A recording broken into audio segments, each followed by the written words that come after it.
the highest market. So it's not all the whole countries, my brother. I've been opportune to go to so many countries in Africa before I moved to the developed world. So it's not like that, because they say experience is the best teacher. And I've been experiencing these countries, because why I'm telling you this, that while I was in the ministry, I used to go to so many countries in Africa. I was the person who started the Lord choosing in Mali. And with Mali, we opened Gambia, we opened Senegal, we opened Guinea-Bissau, we opened so many, Burkina Faso, so many countries like that. So I've had the opportunity to stay in those countries for 3 months, 6 months. They're living a peaceful life. But in our own case, Nigeria, my brother, it's not only that you don't have, but there is no peace.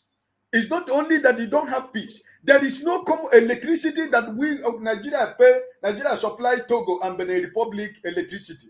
24 hours they have electricity. But Nigeria has become a country where what is your salary? Every nooks and corners you see in Nigeria is a generator. Noise pollution in Nigeria is so bad right now that you can't even stay. I find it difficult to stay in Nigeria for 1 week.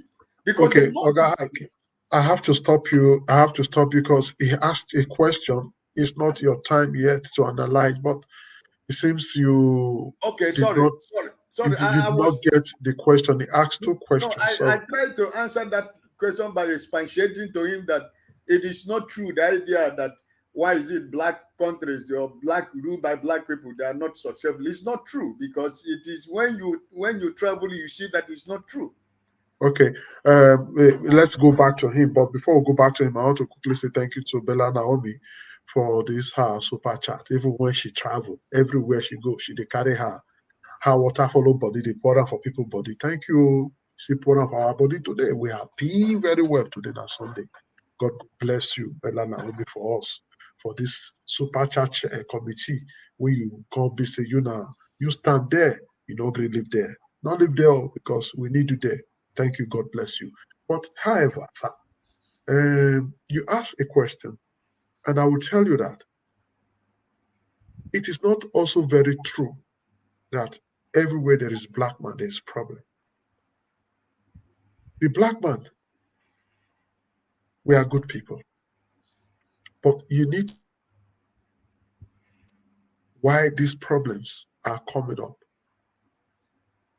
We agree that some, certainly, most times, a lot of inducement and a lot of foreigners not allowing your country, to grow because they know your potentials. As such, they do everything possible to make sure they help you commit that wrong mistakes that will be at their advantage. It's not true that every black man is bad. If you say that, late South Africa, what's his name? He was a black man. He was a black man that died of recent, that the whole world celebrated. He was a black man. So we also have nice one, but these nice people will not be allowed to get there. That's the truth. And that's why we are saying we need to try somebody like Peter Obi. So go back to you. Thank you very much. Okay.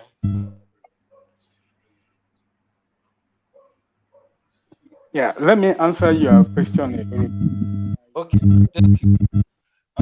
Let me jump quickly because I asked the question, but I keep on researching on that because what happened in our countries across Africa and Caribbean, so pity and corruptions. Okay, let me jump quickly what Azza Mustafa say. Almighty Azza Mustafa, the Abacha regime, the sharpshooter, the killer, where during the Abacha regime, Azza Mustafa is most effective man, Abacha right man, the security regime. Also, I buy what he said. I concur what he said concerning the Nigerian security issue and concerning Boko Haram issue.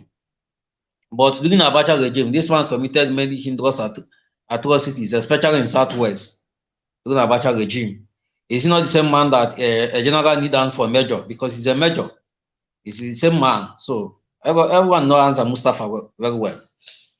But concerning what Hassan Mustafa say, concerning the Boko Haram issue, training in Afghanistan, if I'm not mistaken, I have heard in our great prophet TB Joshua, there's a man in the river concerning the Boko Haram issue.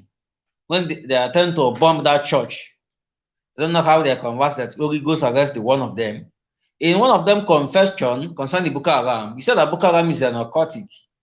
When that will give you something like a chemical, when you drink it, that thing will control your mindset. Because one thing control your mindset, control your feeling. You're under their command. So whatever I say, I find a truth. Concerning also what foreigner did in Africa is a truth. We have seen in case of Mali and Burkina Faso, where France sabotaged their security.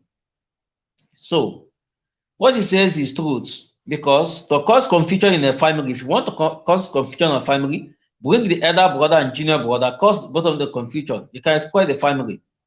That's what the foreigner do in Nigeria. But I want to also tell him that ndị be anyị ndị Igbo si na oke nọ n'ụlọ gwara oke nọ n'azụ, sorry, oke nọ n'ụlọ gwara oke nọ n'ime ọfịa na azụ dị na ngịga. A rat in a house told a rat in a forest there's a fish in a fire, in a smoking fire. So what's happening within Nigeria, they're complaining about insecurity. Our politician knows them and our security men knows them.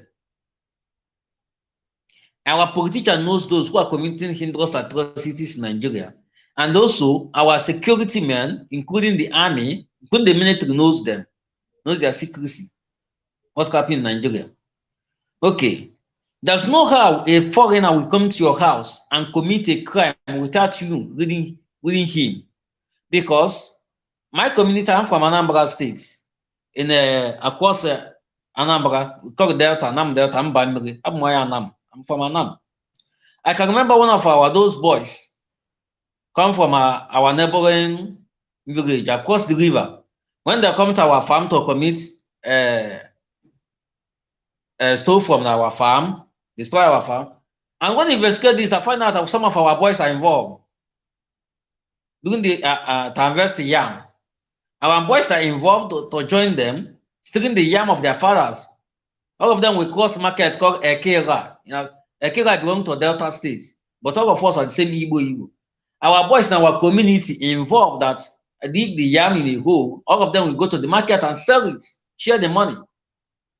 So there's no how a foreigner will come to your land and commit crime, but without you involved in that, it's impossible.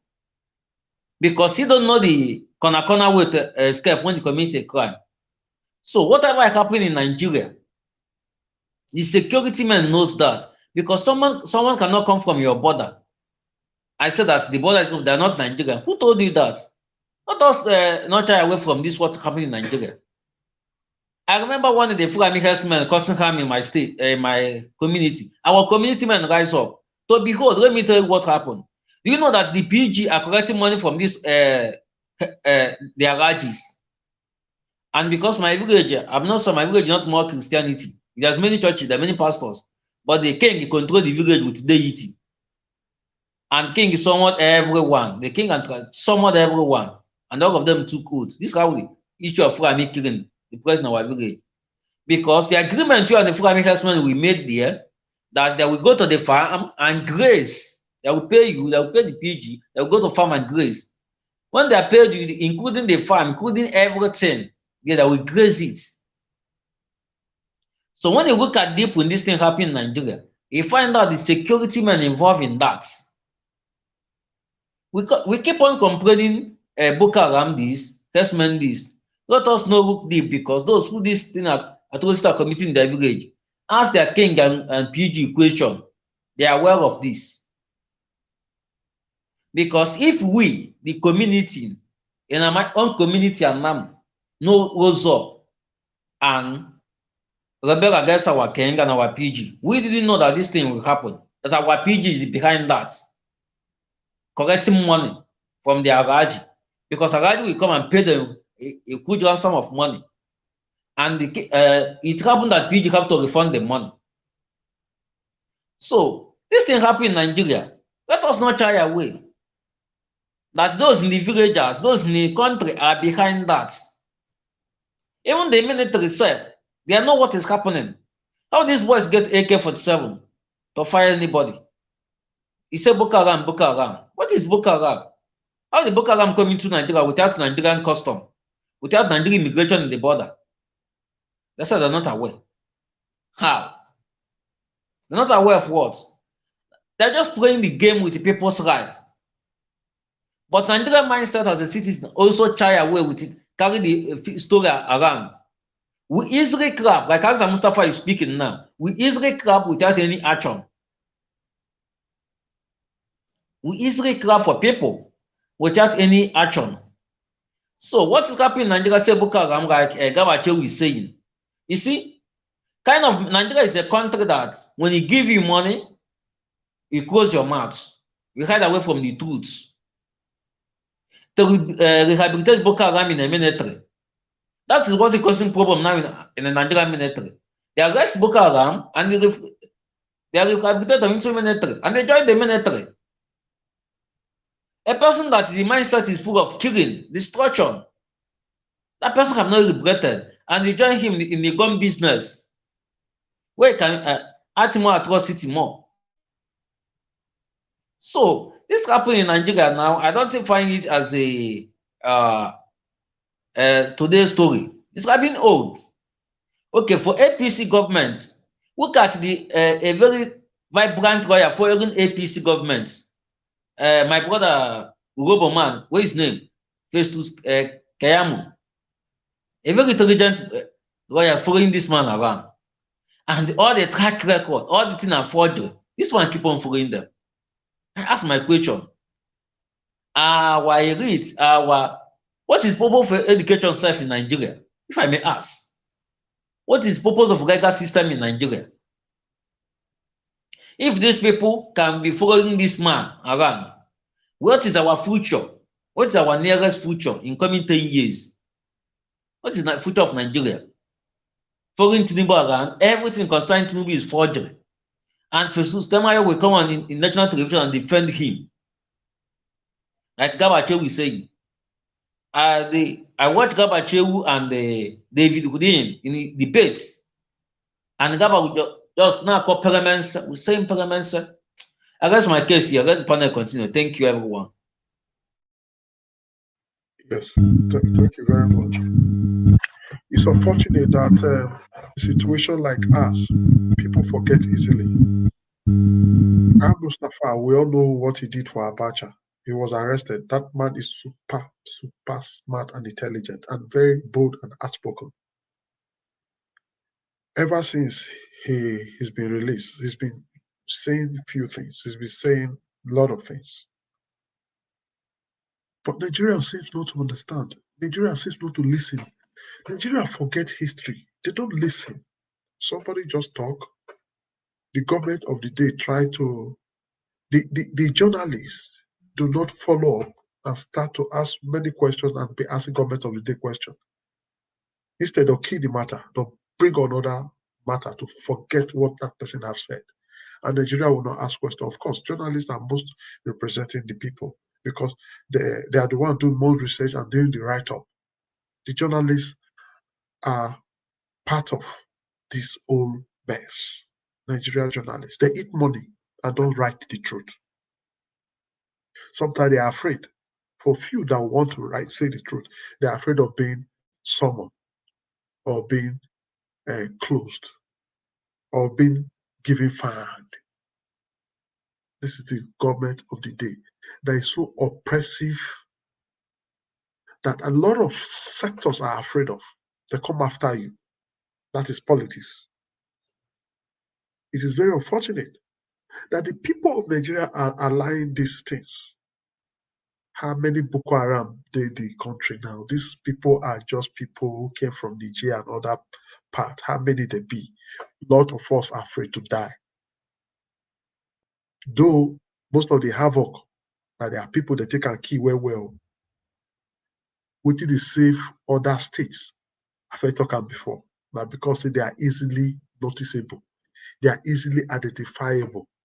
If you don't be that way, if you don't finish Nigeria, is any of them enter Nigeria now or Edo State, Now once you go tell no, because their style, now once you their way of dressing, even if you wear suit, you don't say this na Boko Haram person, na Fulani.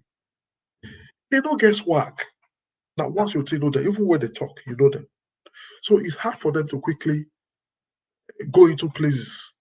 You must notify. That's why they go, they hide for forest. You must know them now. If not be say, if they know them, therefore don't finish Nigeria. Hey, I swear, nothing for happen. They would have run Nigeria down. That's why they are operating in the north, because there they are like the same. They can walk on the street, they are the same, they look the same. That's why they are overrunning those areas. You know them, the way they dress, the way they talk, you know them in other states. So you can quickly make up for them. Nigerians, it is time for us to wake up. Actually, it's time for us to actually see this threat. It's a big threat. People didn't know what is happening to us. Islamization of Nigeria is real. Al Mustafa also said it before. And somebody else has also said it before. These people are using all logic to make sure they overrun us, and they're already running us. Sometime ago in US, they said they did not recognize the Nigerian constitution, that the constitution they recognize in Nigeria is Sharia. Did we forget? Please, Nigerians, let's always try to remember. Let's read. We're having a conflicting issue with our constitution. You have Sharia, you have democracy. Is it possible? One is overrunning one and is giving more opportunity, because that's why they have it's like a law. It's acceptable. Imagine their police, they arrest Nigeria police for drinking. Is it done anywhere in the world? And we are saying we are a secular, leave the constitution again, no, we're a secular country, no religion. But go look our Naira. Now their name. Why they not use Igbo? Why they not still use Yoruba? Why them? And we are paying to OIC. I've said this before. Why are we paying to OIC? There's a lot of issues that Nigeria really need to discuss. There are a lot of issues that Nigeria really need to think as a people. If we must really come together, coexist as one person, we need to bring it to the table, equity, and ask questions. This is the only way. And some of us are selling out, all because of Ilalobo. And this is that's the power they have. They cannot come to your state and take over your state. Somebody from your state they need to use, like the way they are using Obaseki. Yes, I know they fear to call them. They have to use somebody from your state to give them the power to come in. That is why most times it's us that is our own problem, not them that is coming. Because according to Pharaoh, a rat where they have, so now they tell the one they push a come on food day, come and eat. We can go back to how it start, Alice, because this is another topic. Now, I don't know what Alice did there to talk with us. I'm here. Yes, Alice, can you hear please me? quickly talk to us. Then she more will be the Madam Rita. I know say Madam Rita don't they wait, she not feel wait again. So just talk to us, Alice. Can you hear me, Mr. Leftis? Can you guys hear me? Can anybody hear I'm me? hearing you. Yes, Yeah, Alex, I'm hearing Yes, you. I can hear you, Alex. I can hear you. Yeah, thank you so much. Thank you. El Mustafa, for me, he's supposed to be life in prison in a sane society. I hope Nigeria grows to that because of his atrocities. People even link the death of Abiola and Kudirat Abiola to this guy and his men. These were the killer machine of Abacha's government. That being said, what all he said is true, because I knew there must be something about the Sambisa forest. Out of all the villages, all the areas taken over by these bandits, by these Boko Haram created by the federal government. You see, by the grace of God, as a professional in my field of studies, I quickly spotted all these things a long time ago. I've been saying it. that there is no insecurity in Nigeria is your government, your president, your vice president, the Senate, the House of Rep members, the governors. They are the ones killing people. Not all the governors, most of them. They are the ones killing people. A few of them have conscience. They have humanity in them, like Wike of Rivers State, Autumn of Benue State, and a few others, and some part of the West. But a lot of them are killers and kidnappers. They've killed a lot of people. They killed Deborah. They watched Deborah killed. They assented to it. They did not arrest anybody. A young lady caught off in her prime, who could have been your wife, who could have been my wife, who could have been your sister, could have been your daughter, my mother, your mother. She's a lady. That's Mama Africa, caught off like that. And we have a government that in power that saw the video go viral. The video was in everywhere, all over the world, in European channels, in American channels, everywhere, social media. And you have a federal government. That is enough to set a nation ablaze. Do you know that in a country in Europe, I think Greece, this country, a young man was killed mistakenly by a policeman, a 14-year-old boy, on September the 14th or so. Every September 14th, there is always a bloody riot. Till tomorrow, because the students are still angry over the death of that boy. Every September, they prepare for the students' riots, telling the government, we don't forget this thing. It should not happen. They are still doing it. So the point is this, your government, they've been the one killing people, and they will not go free. If the Nigerian government, if the Nigerian people cannot hold them, if the Nigerian people cannot hold them accountable, if Nigerian law can't hold them accountable, nature will ask them. Nature will definitely ask them. Because you can't just go around wiping people out because of oil, because of precious stones. The prices of precious stones is a lot. They don't find these stones, in the garage. It's a natural, it's a solid minerals. Countries live on this for generations.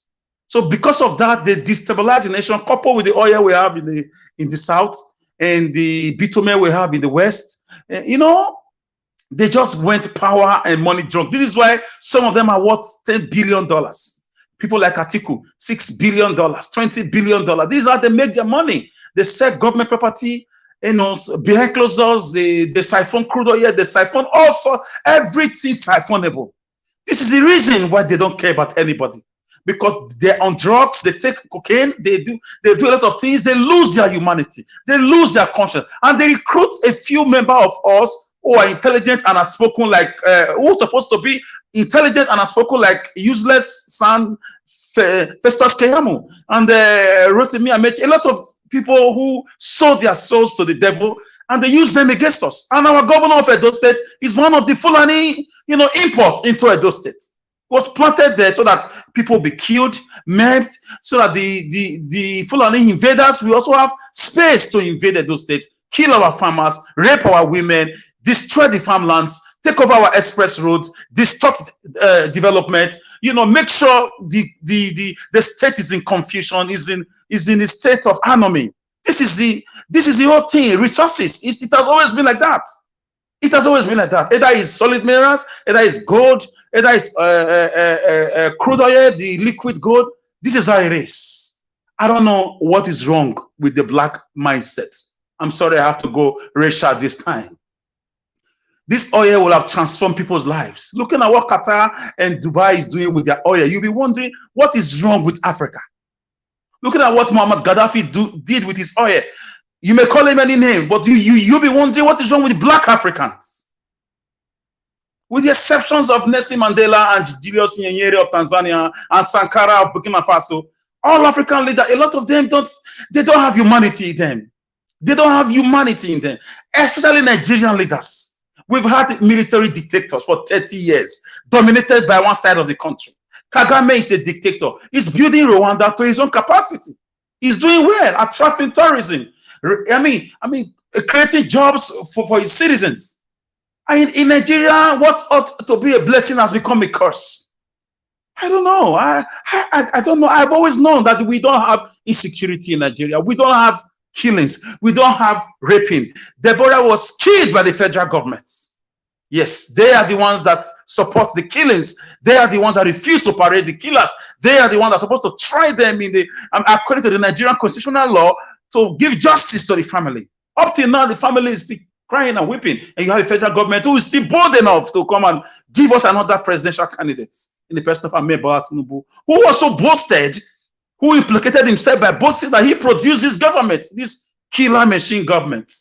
Nation, you in your before you saw the Kaduna Abuja train kidnapping saga and many lives were lost. Now their passengers 16 were killed on that very spot. Others paid themselves with a total sum of 6 billion naira for over 4 to 5 months. In the same country where we have intelligence units, and you tell me the federal government is not the one kidnapping? 6 billion naira is a lot of money. It's a lot. It's about $700,000 US. You can't take that money without the authorities knowing. It's not money you just put in your pocket. That's a lot of money. So I don't know how people just wake up, form a government to kill their citizens. I cannot phantom that out. Nations all over the world, no matter how tough they are, they protect their citizens. You may hate Donald Trump. You may not like his policies, but he sent a military department of American military into Nigeria because of one citizens. More than 45 military men came by helicopter and private jets with parachutes. They went to rescue one citizen. And 9 Boko Haram members were killed in the north. And they took that citizen into Washington alive. And a broadcast was made immediately. You may call it election campaign stunt, but he rescued the life of an American citizen. America do not joke with their citizens, especially in such matter. Yes, they are not perfect, but we need leadership that care for Nigeria. These guys don't care. These guys don't. Unfortunately, they are the ones that we worship. They've weaponized poverty, that our young people are now like people they've given that opium. I don't know, that thing that man said that it turned them into robots. They have no conscience, they have no feelings. All they think about is, yes, sir, my leader, he's a chair. Unfortunately, that's the case. So, guys, El Mustafa's narration is true, even if it's coming from a wrong person, but look at the message, not the messenger, is what we're going to do. Now we're in this scenario. What do we do? This is why they are fighting so hard. They will fight so hard to make sure Obi do not win, but there is a division in their camp. It is so-called Kaduna Mafia's camp, which Obasanjo is part of them. Late Buhari or the fake Buhari in Abuja is part of them. Don Kabale and Theophilus Danjuma, who are with Obasanjo already. Babangida is already on Obasanjo's side. So there's a division in the so-called Kaduna Mafia cabal that runs Nigeria. So, and it's going to work for our good because, yes, we know that we depend on the voting power of our youth. We know we depend on the work we are doing. We know we depend on the PVC collection, but there are some people you cannot write off, good or bad. Obasanjo has never supported anybody's presidential bid that he did not succeed. God bless him with that. He has his own problem. He's a corrupt man, but he has always been a winner. So I want him to bring that his winning streak into Peter Obi's camp, which he has done already indirectly anyways. So I'm very happy with this revelation. I've always said it, that we don't have anybody kidnapping anybody in Nigeria. It's your federal government, it's your senator, your House of Rep members, it's your vice president, your president that have been kidnapping and killing people in Nigeria and collecting ransom. And they are the ones that have unleashed 6 million killers. They are cooperating with some Western powers, selling weapons to them. Otherwise, how did he get 6 million AK-47 pumped into Nigeria? From who? It has to be from Europe and America. So, and the same Europe and America are also crying that they are clean, that they love human beings. They are the United Nations. They are the UNESCO. They love children. They love peace treaty, peace accord. But they are the ones supplying the weapons to these wicked senators, wicked ministers, wicked Vice President Osibajo to continue to keep people so that they can continue to extort or export the gold in Zamfara into France, into Germany, into England. So this is the true scenario, and I'm happy our children who are growing, they are seeing the truth so that they will know we tried our best. We did all we could do to expose these things. Guys, apart from voting for Mr. Peter Obi, let's get ready. Anything can happen next year's election. Be prepared to fight. Be prepared for a war. Nnamdi Kanu's postulations are still happening. Nnamdi Kanu meant well. He may have done some mistakes, but the guy meant well. Everything Ojukwu said is happening, that these guys don't mean well. I've never seen a leadership that want to wipe out his own citizen because of money. The love of money is the root of all evil. So your leaders are evil. All the senators are evil. Nearly all the governors are also evil, apart from like 4, 6, or 7 of them out of 36 or so. They are very wicked. They are very demonic. They are money-minded. They are occultic people. They don't care about citizens. So this is the situation we find ourselves, and the country cannot continue like this. If by hook or by crook they manipulate elections and Obi do not win, kiss Nigeria goodbye. It's going to be war. It's going to be tit for tat. It's going to be massive invasion of different government buildings. It's going to be setting the nation ablaze at any capacity we can. I'm not praying for that, but this is what's going to happen. We have no choice. We can't continue to live like this. Schools are not functioning well. Roads are not good. Security is nothing. Foods are very expensive. Our naira to dollar is bad. Businesses are not growing. Investors are leaving. Our men and women who can build this country are leaving the country in drones. UK now, they've given visa to our professionals. They are stealing our talent from us in the name of visa application, easing the process for them.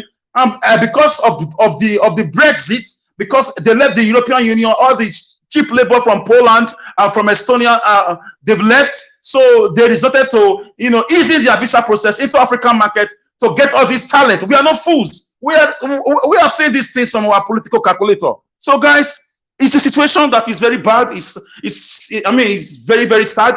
It's sardonic, and it's the state of Pisma Disma. We have to get ready with our PVC and also be ready for a total war. Thank you.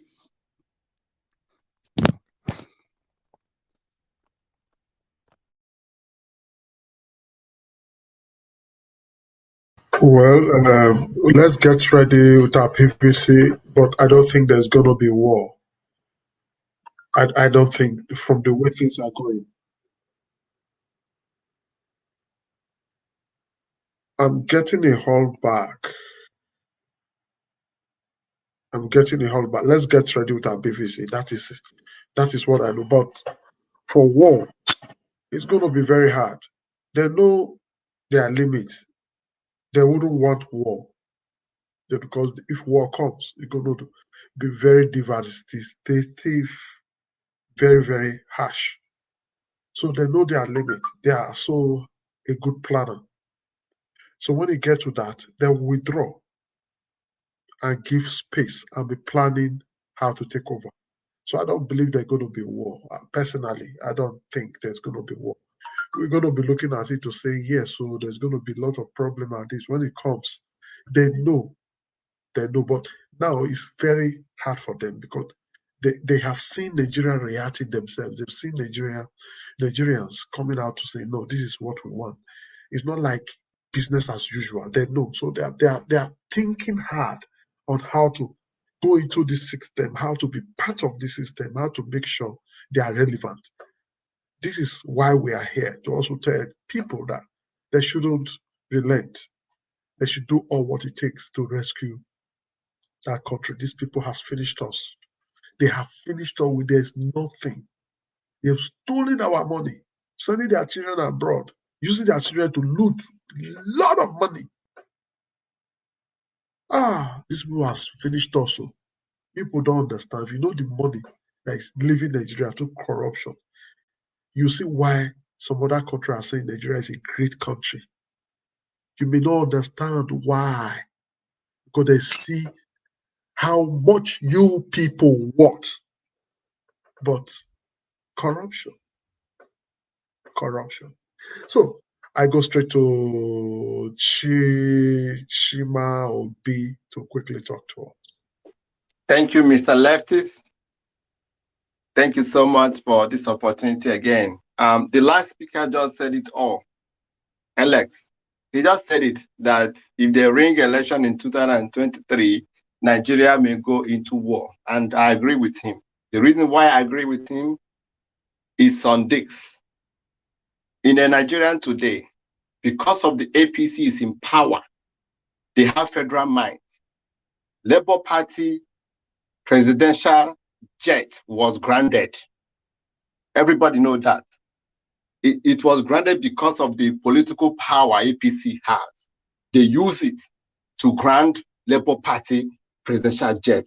What do they want to achieve for that campaign not to take place? In Edo State, Obaseki refused to grant Labour Party a venue, our fundamental right, the reason why we pay taxes, the reason why we are a citizen of a state, a citizen of a country. They denied the Labour Party because Labour Party is not in power. Tinubu and co will come out and make a statement that are satanic, that can bring out war, and nobody will caution them. Buhari told Nigeria during Jonathan administration, I will make Nigeria ungovernable. And he made it. Today, we are seeing terrorists. We can no longer farm. We can no longer travel. We can no longer buy food. We can no longer eat. Today, in our country. Today, a country that a bag of rice is 50,000.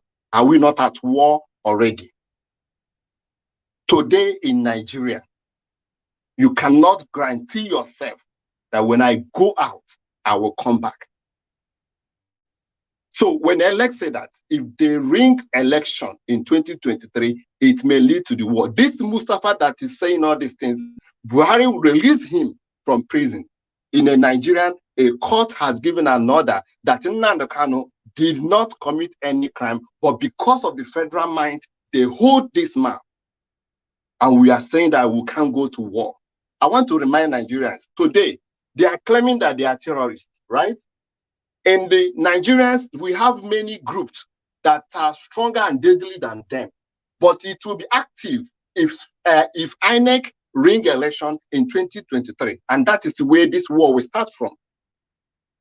So today, that's why I'm still questioning, because Ms. Rita before said that Kuka and Co. That is why I'm still saying that Kuka and Co. They make Nigerians, this presidential aspirant currently, to come and sign peace accord. And when they signed that peace accord, Bola Tinubu Ahmed was not there. Why are we always saying Bola Tinubu Ahmed? Because they are the people in power. They are the political power in Nigeria today.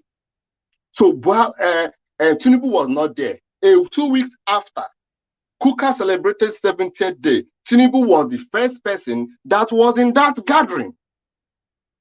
He was the first person there. So what is it telling us? Now, the same Tinubu is making a statement that can cause war in Nigeria. The same people that organize peace accord will not assemble to caution them. And nobody is saying that these people don't know what they are doing.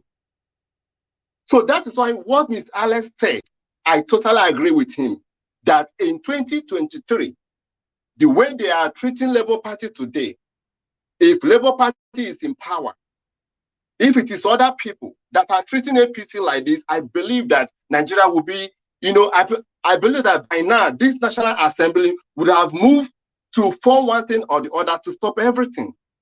But today, nobody is seeing it as a wrong thing in our country. Deborah was lynched in a broad daylight. None of them condemned it. None of them carried any investigation. The National Assembly did nothing. Nnamdi Kanu has granted bail, but Buhari and the Attorney General hold him there. The National Assembly has not done anything. Today, Tinubu is telling Nigerians, I will negotiate with all the agitators because now they are the one introduced Boko Haram to us. Now they are the ones stopping Boko Haram because they introduced it. Shetima introduced Boko Haram. All Nigerians know it's clear that Shetima is the chief architecture of Boko Haram, starting with Chibok girls. Everybody knows that. So this is all these things is what that will lead us to war. But what will make it work is if INEC ring 2023 election. So whether we're going to be at war or not is pending. It is pending right there because it must surely take place if we fail to get it. And this is to INEC. Nigeria will be good in 2023. Nigeria will be bad in 2023 lies in the hand of INEC. Like we have cried, all the appointees that are in that INEC office now, done by Buhari, is by what? APC. It's by APC. So they should bear it in mind that if Nigeria is going to remain Nigerian in 2023, it's going to be INEC, because today, APC are blocking every other political parties. They are blocking everybody from not campaigning, from not doing any, your civic right. They are blocking everybody from everywhere not to do anything. How many Labour Party aspirant candidates, supporters have been attacked, has been killed, has been wounded, and nothing is happening. Nobody is questioning all these things now, and they are seeing it in a broad daylight, and no result. It is normal. But when anybody said the fight against Bola Tinubu, that become bring him and let us kill him. Is that the Nigerian we want? So these are the things that will lead to Nigeria breakdown in 2023 if INEC maneuver and give Tinubu this election. A man who cannot talk to Nigerians. A man who cannot talk to Nigerians. A man who have never talked to Nigerians. And here we are. He has been indicted drug dealer. Let him win so that you will see what the international community will be telling you about Nigerians, about who are ruling them. You will see the kind of ban that will be placing on, on us wherever we go, because we have a drug baron as that will be a president. God forbid it. But if this happens, then that is when Nigerians, will be at war within themselves. Thank you.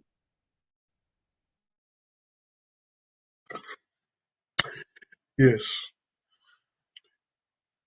It is simple and short, according to Tony South, that if they rig the election, there's going to be war. Of course, just like I said, they will want to avoid that war. They already see the anger the people has. They know. Tinubu knows. He has said it. Shetima sees it when he was in Imo, the way people walked out of him. Atiku is being attacked every day in his convoy. They've seen the reaction of Nigerians. I am saying that they will not going to be stupid, because they know that it's going to cause a lot of trouble if they try anything funny. Moreover, the international communities are watching. Apart from that, it's going to be very hard. People that are involved with this project are not easy pushover people. They're not pushover people. They know if they do anything, it's going to boomerang. That's what I am saying, that they are going to try to avoid the war. They are reading within the lines. That's what they are looking at. That's why Nigerians must not stop too. They must not relent, because they are looking at their body language. If they relent, to give them time. But if the fire continue like this, they will have no option. Do you people remember how IBB stepped aside? IBB did not hand over. He stepped aside. Now force. Nigeria reacted. He had to step aside. So I'm talking from history. I am not saying there won't be such war if they venture. But I am saying that they too are conscious. They are seeing us. They are listening to people. Look at everywhere they go, the way they get insult and how they, apart from the few ones they force, and the few ones they pay. Mind you, it's not everybody they pay or give money they actually would like them. So people just want them to collect the money. Some people they force just want them because they have no choice. And some of these people are not part of them, but they are just rolling with it. Leftists, we have someone on the phone. Please. Yes, I've been trying to say somebody should call. Good. Thank you. Go ahead. Emmy, for calling in. Please talk to us. Yeah, I don't know if it's morning or afternoon. Evening I just here. want to greet everybody. Okay, good evening, everybody. But I know some people, do not really stay in Nigeria. Like my beautiful sister Rita, I think she's the only woman I can see on the panel, or maybe there are some other people over there. But I just want to greet everybody and our Mr. Ike, lefties, everybody. Alex, I'm so sorry for calling. I didn't mean to cut you short, but today is really, really sad. I'm just looking at the whole thing. I'm like, what the heck is going on? I don't know how we are going to solve this problem. Like I said, I keep telling you guys I wasn't born in Nigeria. Looking at my own country where I was born is still the same goddamn shit going on. Have a president who's been there for 40 years, But sometimes when I look at what is going on in Nigeria, I keep asking myself, like, Nigeria is like the giant of Africa, like they do a whole lot of stuff. They help people when they have problems in the country, like the one they had in Ethiopia. They helped, to cut down the insecurity. Liberia, Sierra Leone. So what is the problem then? We have the Boko Harams, the ISWAP killing people, Fulani headsmen, and the military not doing anything about it. Like, what is going on? And now watching this video from this man, oh my God, it's so sad. But I have something I'm not really sure. When he was speaking, people were clapping. I don't understand, why were they clapping? Is that something for them to be clapping? Is that how Nigerians have reduced themselves to? Like someone is telling you something and you clap it. That is not something to be clapping about. It is absurd. I honestly, I don't really know, but it's just a whole lot of stuff going on. Like, I listened to, is it Shetima saying how they were trying to like kill the Igbos if they take over power? It's a whole lot of things they're just planning against the southern people. I don't know. This election, I'm having a double mind about it. I am telling you guys the truth. I am, but So I don't know how we're going to come out of what's this. your double mind? What's your double mind? What do you have in mind? My double mind is the fact that these cabals, God of mercy. I'm so scared of Obi because I saw what happened in Ibadan. The guy, they're trying to attack him. That is ridiculous. And Obi does not really go with security men and stuff like that. He has to be very careful.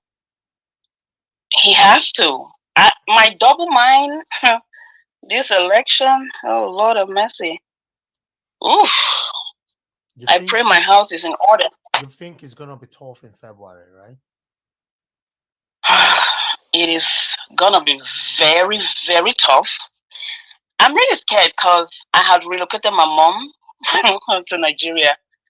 Yeah, I am so scared. Okay, I mean, sorry, before you go, you just mentioned something that we'd like to know. You are not from Nigeria, right? My mom is from Nigeria. Your mom is from Nigeria. Your dad is from where? My dad is from Nigeria. Okay, but I'm not. But I'm not Nigerian. I'm not Nigerian. I can't say I'm a Nigerian, to be honest. With everything that is going on. So where were you? Where were you born? Sorry. So actually, I'm a Cameroonian. Okay, you were born in Cameroon, right? Yeah. All right. Okay. Okay. Yeah, well, I'm really praying. I'm really praying for this election, but I honestly, I don't think. I don't really think. You've shown for some time now that you want Nigeria to be a better country. So you've put all the effort, the energy we can see here. Yes. To be honest, but do you know we have people abroad still saying they want who's Tinubu? Like, why? I keep asking myself, like, is it that they don't see the good things in in the Western countries? Like, what is the problem? Why would you be clamoring for somebody who is almost 90? Listen, I am a neurologist. I'm also a psychiatrist. When I say Tinubu, oh my God, I know what I'm seeing. I can tell you that man, he's not okay. I know what I'm saying as a neurologist. So when I see people keep like pushing him out there, you have the other one, Festus Keyamo, they are crazy to be pushing an elderly man who is supposed to be like be home and be resting. He's, I don't know. It's painful. All right. It is painful what's going on in Nigeria, but I just pray that, I don't know. But that election, Thank you. Thank you very much, Amy. Thanks for your wonderful contribution and your good wishes for Nigeria. And we all are wishing the same. We are hoping, to be Please, honest. what's her name and where is she calling from? Her name is Hemi. She's calling from USA. Okay, Hemi, okay, and I remember, Hemi. Thank you. I miss Alexis. Hemi, thank you. Maybe, Alex. Alex is you know, here. He's always he's I know. I like, Hemi, you only ask of called Alex. You don't ask yesterday. of Engineer Ken. You should have been asking of Wait. Engineer Ken too now. Engineer Ken. Wait. Let me tell you guys something. Somebody called yesterday, and then I don't know what happened, and then you guys were just like, laughing for the whole lot of, like, I think Engineer Ken was like talking about the wife, and then Alex was like, "Oh no, he's a good man," you guys were just Yeah. cracking me up yesterday. It was so funny, but honestly, I think there was a last guy that called and said this panel is a great panel. For real, it is a very good panel. Because I am out here, I do a lot of research, and I noticed that this panel is actually one of the best. Like, you get your information, like 100% right. The other motherfuckers out here, oh my God, they've been doing shit.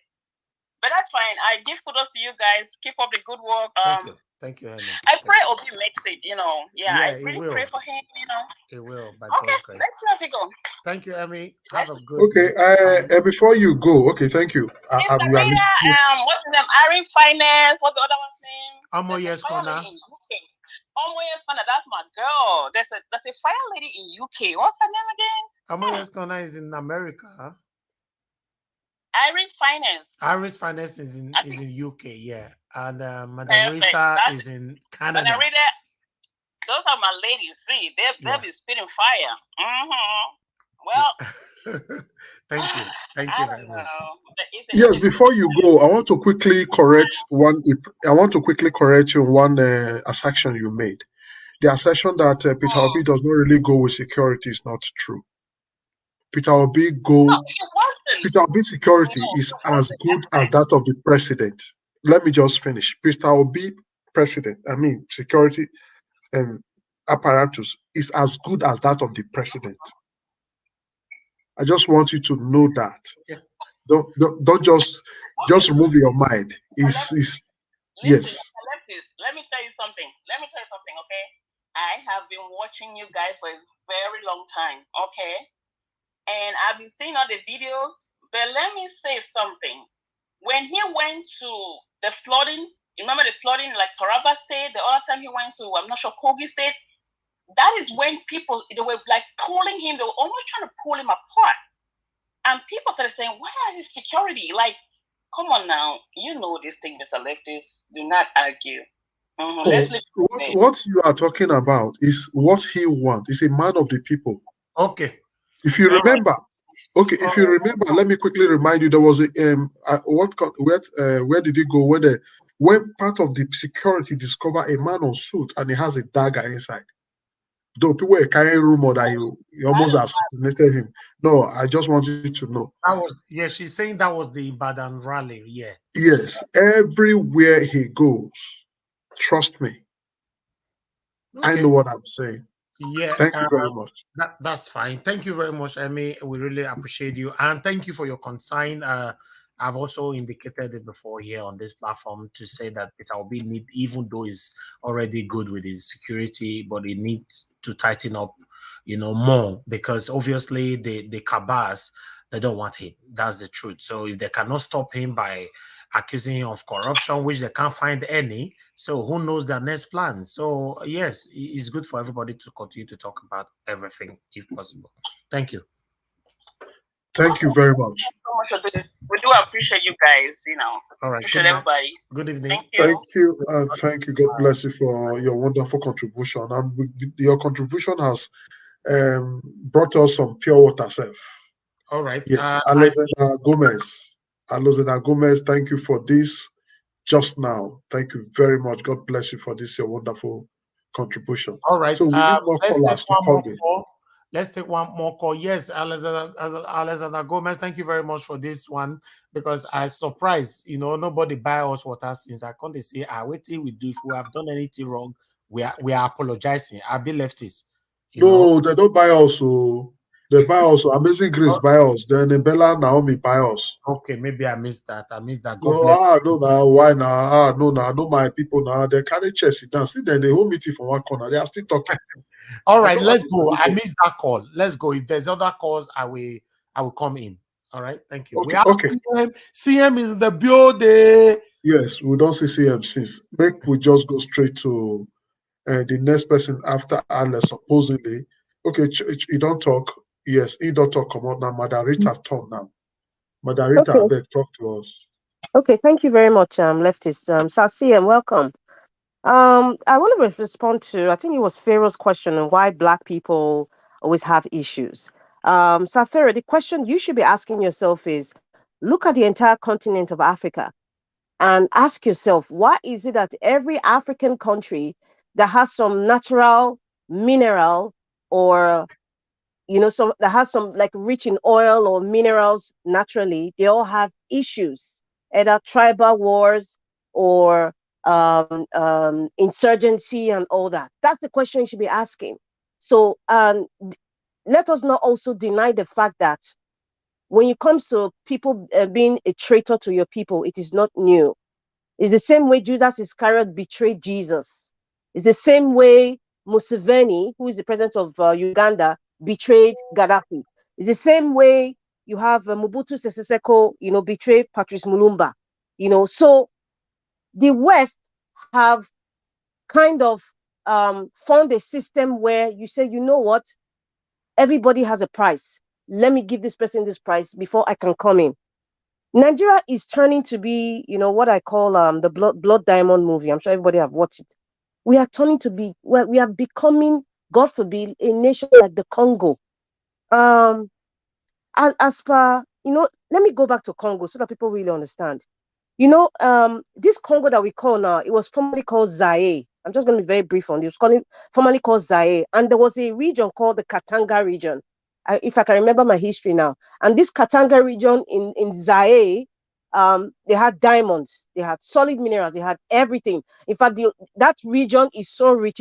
I think it's one of the most richest regions in Africa, if not the world. And as at that time, we had Kasavubu, who was the prime minister, and Patrice Mulumba, who became the president. Now, what the Belgian people did then, because Belgium were the colonialists, they were now saying that, oh, someone like Patrice Mulumba is speaking up. And that's why I see Peter the Rock Obi is speaking up. Patrice Mulumba was talking about the ideology of Kwame Nkrumah, saying, Africa, we are rich enough, we can deal with our issues ourselves. Now, because the Belgians felt threatened, and Patrice Mulumba was noticing, okay, this was happening. He started frolicking with the Russians. Now the Belgium now brought the CIA, Americans, and so they presented Patrice to the world like he's frolicking with the Russians to betray us. But the bottom line is the Katanga region, where all the minerals and the oil and everything was what they were going at, and they did not want a leader who would tell them the truth, just like what Peter the Rock Obi is doing.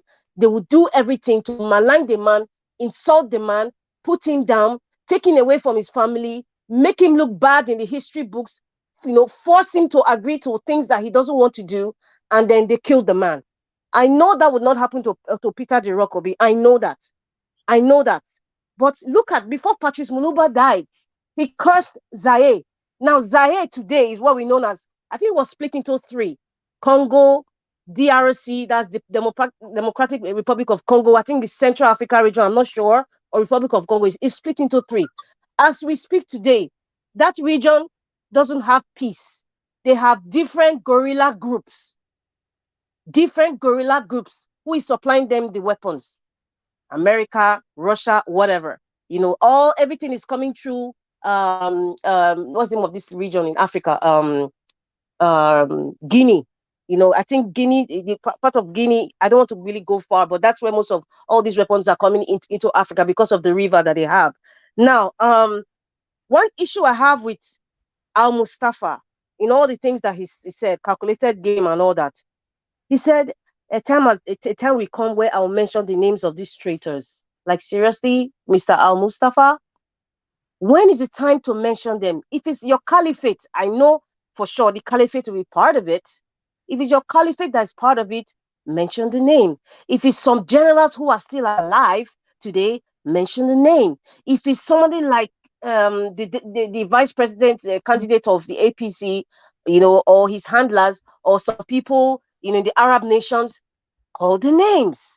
When is the time? Is it when the entire region has been filled with blood that you start to mention names? I'm just so sick and tired of people claiming that, oh, if I mention name, the country will scatter. I mean, Nnamdi Kanu was doing that. The only thing he mentioned was, okay, this man is from Sudan and all that. What I have come to understand is this rhodium that they're taking, or this Boko Haram sect thing that was so-called created, as Al Mustafa said, by the powers that be and the West. That is one aspect. When it came to the 2015 presidential election, they imported people from Mali, Senegal, even Cameroon. All the Fulani-speaking people. They infiltrated Nigeria just to vote. That's immigration issue. That's a different topic entirely. They came to vote. Now, when they now mixed with their brothers, with the Boko Haram, we started hearing split groups like ISWAP, Boko Haram. They now have new name, bandits or kidnappers. I say it's turning, it's morphing out to be like the Congo. In the Congo, we have multitude of commanders with different groups protecting one diamond mine or the other. Somebody from the West is supplying them. The commander is dealing with people, in the West collecting this thing. That is what is happening now in Nigeria, because definitely in human nature, there will not be an agreement when money is involved. Human beings change. That's what's happening to all these split groups in the north. Boko Haram, ISWAP, another new names, or other names that will come up, bandits or whatever. They are all is a potpourri of killers, is a potpourri of murderers. And the people who are feeding these people are people who are living in Nigeria and outside Nigeria. It would amaze you to know that there are some certain families in Nigeria, they can never be poor. You wonder where the money is coming from. It's not that they don't pay tax, they pay taxes. But they are so wealthy that the money is just a generational thing. It keeps coming. You ask yourself, where's the money coming from? It's the same way we talk about the Niger Delta oil. If not that the fact that the Niger Delta people are kind of settled sort of with the NDDC and some little bit of bunkering here and there. But it's almost the same thing happening in the north with this rhodium that this man is saying and, other stuff. It's the same thing. It's just in a different perspective, a different mindset. They don't have opium to give people in the Niger Delta. They have something else that they give them. And he was very right about the opium. If you watch a lot of movies, what happened in the Arab world, they have this high potency of opium, and it is used when terrorists are addicted to these things. They don't feel nothing. They feel no pain. They do anything. They're like robots. He's right, because he was part of these things before. Sometimes even if the devil is talking, listen to what he's saying, because somehow it might actually give you a different perspective of what's really going on. It's unfortunate that we are turning out to be like this. In the same way Patrice Mulumba cursed the region and said, if the region don't come together as one, as Africans, the region will never ever be settled. And that is what is happening till date as I speak.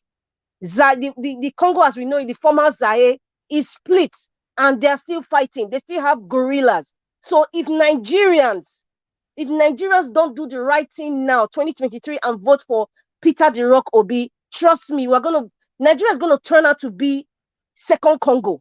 God forbid. And it's spreading. We are seeing people in Benin, in Edo State, in Ogun State massacre. You see them, our women, they're killing them, beheading them from the south. It's spreading. The poison is spreading because we have multitude of guerrilla groups from other countries created by the West, intermingled in religion and tribe and all that. It's beyond Fulani headsmen right now. That's what Nigeria is facing. Yeah, I know a lot of security chiefs, might have more information, but this is what we are facing. Now, to change the status quo, let us start from somewhere. We are in a political dispensation now. However, INEC wants to play the game, we got to play the game with them. That's what I'm talking about. If you have anybody who is IT savvy, you're a software developer, you are a hacker, you just know stuff about, computers and all that. Please, we need you.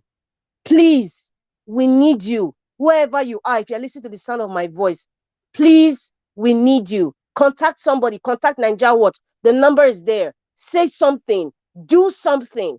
We're trying to rescue our nation, and that's why I don't want anybody tell me I'm being rude or I'm hyperventilating or I'm carrying it on my head like cement. Yes, it's my country. I have to carry it on my head like cement. It's not going to be. It shouldn't be heavy for me because we are in pain here. We are in diaspora. We're actually in prison. Really, what am I doing here when we have a beautiful weather in Nigeria? What am I doing here in less than zero degrees? Human beings are living here. But these people have accommodated us. We've tried to acclimatize with the weather and the system here just because, okay, we have family or want to improve our life. We're searching for greener pastures. Why? Nigeria is filthy rich. Nobody should come and tell. I know somebody sometime a few months ago was saying Nigeria is poor. When I hear that thing, it disturbs my brain. When you say Nigeria, how is Nigeria poor? When you have people that have multiple private jets. I'm not talking about musicians now. Political class, they have private jets. Where is the money coming from? Is it the borehole in your house? Money is coming from, or do they have a tree? No, Nigeria is a very wealthy nation, not rich, wealthy. There's a difference between being wealthy and being a rich person. There's a difference. Nigeria is a wealthy nation, so nobody should come and tell us Nigeria is broke or Nigeria is poor. Nigeria is not poor. Even if we are 300 million or 500,000 or 1 billion, the resources God has given Nigeria is enough for us to be enjoying just like the people from Qatar. It's enough. We just have bad rulers, selfish people that have no love for nation. They have no love for people. And then you now introduce, in fact, I think what is really, really happening for us now is we kind of left our culture, our way of life, our original way of life. So that's why when somebody comes to swear with the Holy Bible or Quran when they're taking the oath of office, they don't comply to what they swore to. They don't. Because it's all mediocrity. They've seen everything as is mediocre, like nothing will happen. But I tell you, if they swear with a staff from their ancestral home or with one of all these Amadioha or Ogun or whatever, and they swear and they put their wife and their family on the line, they wouldn't steal one single kobo. But everything has just become like a joke. Nobody is answerable to you. The governor is not answerable to you. Local government chairman, even senators, House of Rep members, even the president president will tell you, I'm following what the Constitution says. Have I not done everything? That's what Buhari said. Have I not done what the Constitution said? Yes, he did, according to the books. He gives everybody money. The powers the governors have is too much. They'll tell you, oh, we are limited. Governors are not limited with the Constitution in Nigeria. They're not limited with their powers. When they know that the tide is not working for them, they give excuses. Oh, we're not in charge of security. Oh, it's coming from federal. Oh, this is federal road. We don't do federal road. But when it comes to their own personal aggrandizement or personal vendetta, they will bring the entire security forces. That is what is going on. It's like we're on autopilot. Everybody's just doing what they feel like. I pray Nigeria do not become like the Congo. I pray, but we are steering towards that. We are steering towards that, and the West is going to enjoy in this. That they take it or leave it, because whatever the West is doing is for the benefit of their country. The question to ask is: the Nigerians now, the deals that they're making, is it to the benefit of their country or to themselves? That's the question. Benefit to themselves or the country? And our same money, they take it back to these people and go and invest in Europe, in North America, and Asia. But your country is bleeding. Then somebody will not tell me that I'm being rude or I am taking this thing too hyper. What betide you if anybody says that to me?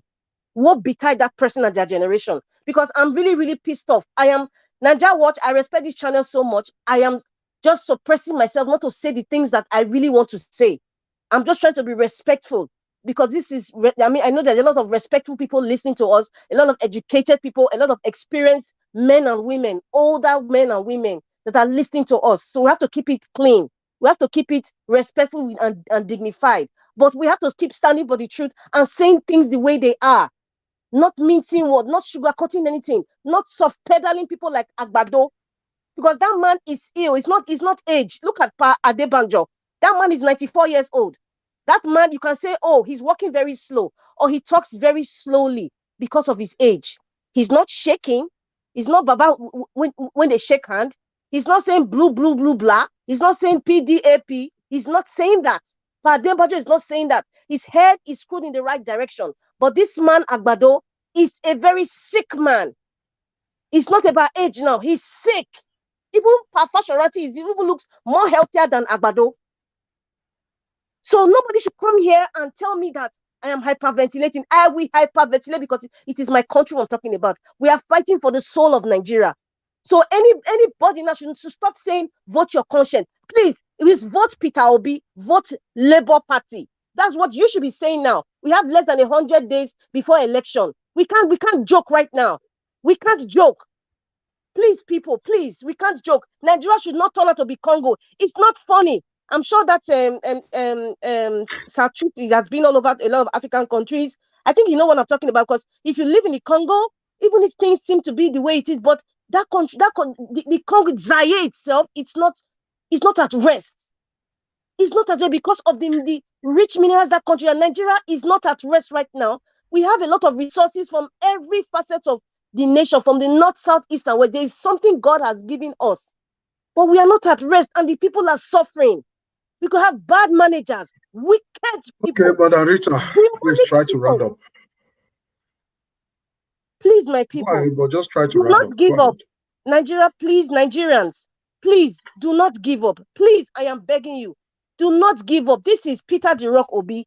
Start sending money to start making T-shirts or flyers. Don't send money to go and shayo this Christmas. No, not sending money. They must vote for Labour Party, Peter Obi. If they vote for PDP and APC, let it be known that there's no money come from abroad again. You can't be suffering and working for people who want the people that is demonizing them to continue to control them while you are suffering. No, don't do that. Thank you. Yes, thank you very much. Because if I allow you finish them today, nobody will talk for here. You just no one hear anything. I want to put the music, who let the dog out. You just want to chop them raw. And that is the truth. All right. Lefties, because of what Mandarita said, because there was a video I played this morning, I would like to play it again so that everybody can see, because I'm sharing the same ideology with Mandarita at this moment. This is a festive period. We shouldn't, like I said before, I'm not here to order anyone, but we shouldn't send money to anybody to enjoy Christmas or New Year. Anything we are doing this period, we should make sure that it's a give and take. Show me your PVC, I go do Christmas for you, and I will even do more for you after February. We cannot continue to be sending money home. None of us is getting this money from the floor in abroad. We're suffering for this money. So that's my take. There's this video I played in my broadcast this morning. I would like us to listen to it again. Thank you. I just don't want to do this anymore. It's so cold in here, as you can see. I'm wrapped up in a duvet. My son's got like 3 different layers on, just to try and stay warm because it's so cold in here. Watching that woman's video broke my heart this morning. She said she had to choose between gas and electric. And she ended up choosing electric because she needed to cook for her children to eat. And that the gas, she couldn't afford it. So she was literally freezing and shaking in that video, as you can see. And people are going through a lot in the UK right now. It's not even a joke. It is not a joke. Especially when you live in these old houses that were built ages ago. The insulation is bad. I remember when I moved to the UK, I lived in such a house. So renting a proper house was difficult. And Ariella was one, and my son, I was pregnant with my son then. I would hold Ariella shivering like this in front of the heater. The heater is on, but we are still shivering. It's not, the cold was too much. It's not like these houses where we live now, like where I live now. These are one of the newer homes that have been built, well insulated. I use only electric in my house. And when I put on my electric heater, 1 hour, it can last me even the whole night. I don't sleep with heating. My kids sleep with heating. The other day, I loaded 100 pounds on my electric meter. And I had cooked that night. I did washing. and then I left my children's heater till morning. By morning, the money had dropped to 60 pounds. I was like, 40 pounds in a day. How are people managing? If you live in Africa, now is the time to help your family that is abroad. If you change 90,000 naira or whatever it is, cedis or rand, and you send them 100 pounds for them to use for their electric or gas bills, they will bless you and thank you. If you live in Africa and you are used to your family members sending you money and they cannot send for you this period, have some compassion. Now is the wrongest time to ask anybody that lives abroad for money. If you do it, you're a murderer. People are going through hell. All right. The reason why I play this again, yeah, this is the fact. Nobody that lives abroad, it doesn't matter where you live, although she lives in the UK, but it doesn't matter. For me, abroad is abroad. It's a good place that we all are lucky, to be part of. The truth of the matter right now is that, like I said before, our family back home, we should encourage them to go collect their PVC. They have registered, let them go collect their PVC. Christmas money this period, not send, go give them. Except those that have shown to you that they have PVC. Please, thank you. Over back to you, leftists. For everybody we talk now, me not the talk for we did Nigeria, we not to get this gas wahala, like we not the load the heater, we get sun, but we not the use the sun do better thing. Yes, before I go further, I want to quickly, because when I talk just now, say I trust Bella and her people, that the whole meeting, Elvis no understand. The moment we finish, see waiting Alexander Gomez do again. It just begin. They don't hold their meeting. They were holding meeting. I said they are talking. They immediately, Jerry Sobaswa. They make blast say the other person make it not be say he just sit the meeting or the talk.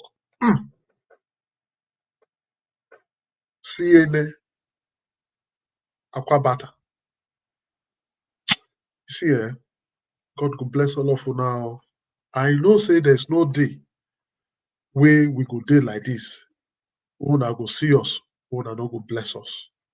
Una no say make una drink water upon this hardship, upon the heater wahala for where una dey. God go bless una. See they put hand to say, make una drink water, una dey try. God go bless una. For every time una choke hand for pocket, they say, make una take this small thing. Now big thing for us. You know, small. Leftists, thank you very much for acknowledging the wonderful people that have super chatted us. I really do appreciate every one of you. May God bless you all. May your pocket never run dry. Thank you, my people. Leftists, we have someone on the phone. Good evening to you, sir. Please talk to us. Family of Nigeria Watch. Hello. Massimo respect to Baba. Go ahead. Based in Japan. I greet you, especially Nigeria Watch. Thank you, sir. Who is this person? This is your name again, sir. Vincent Emata. Because I want to artist store Mr. Emata. Okay, I'll have Vincent join us. Yes. Mr. Vincent Emata from which country? Italy. Italy, okay. Leftists, you hear now. Go ahead, my brother. Talk to us. Please let the audience to understand some issues. People should not be angry based on the issue I'm going to speak out. Okay. Inside rubbish, you can gather sense. Okay. For real. Yes, a lot of things is happening for our country, live and direct. I will speak it and I will still say it again. We get one chance. Nigeria have only one chance to succeed, to be the mega structure of the universe. That's Peter Obi. If we lose Peter Obi, the country don't catch fire. That's one. This is not a religious or spiritual or issue. No. This man not stand for, say, you be Muslim or Christian or Ogun Sava or all. It's a, how am I going to put it? I don't know as I want to put that English, may not catch fire, may not catch muliku lingua for English dictionary. But if you ask me, may they ask Google. Anything where you form, they Google. The issue is that, bro, let's be sincerely. A lot of things they happen for our country now. A lot of secrets is coming out. How can a whole country, just only one natural resources, can build 10 Dubai? Our people don't become Bambiala all over the world. What is happening? I remember when I was in Iraq, 2001. I was watching BBC news. They said Nigerians, citizens, supposed to be living $25,000 in a month. Each citizen for that our country. That we cannot live with 1 cent of dollar. All what resources in our land, what's happening to our nation. Thank you. Thank you, my brother. Please round up in 1 minute, please. Through your media, please, can we tell our people to stand firm, to fight for a genuine cause for Nigerian to be excelled? That's what we are doing now. We are trying our best. But now, look at what is happening all over the world now.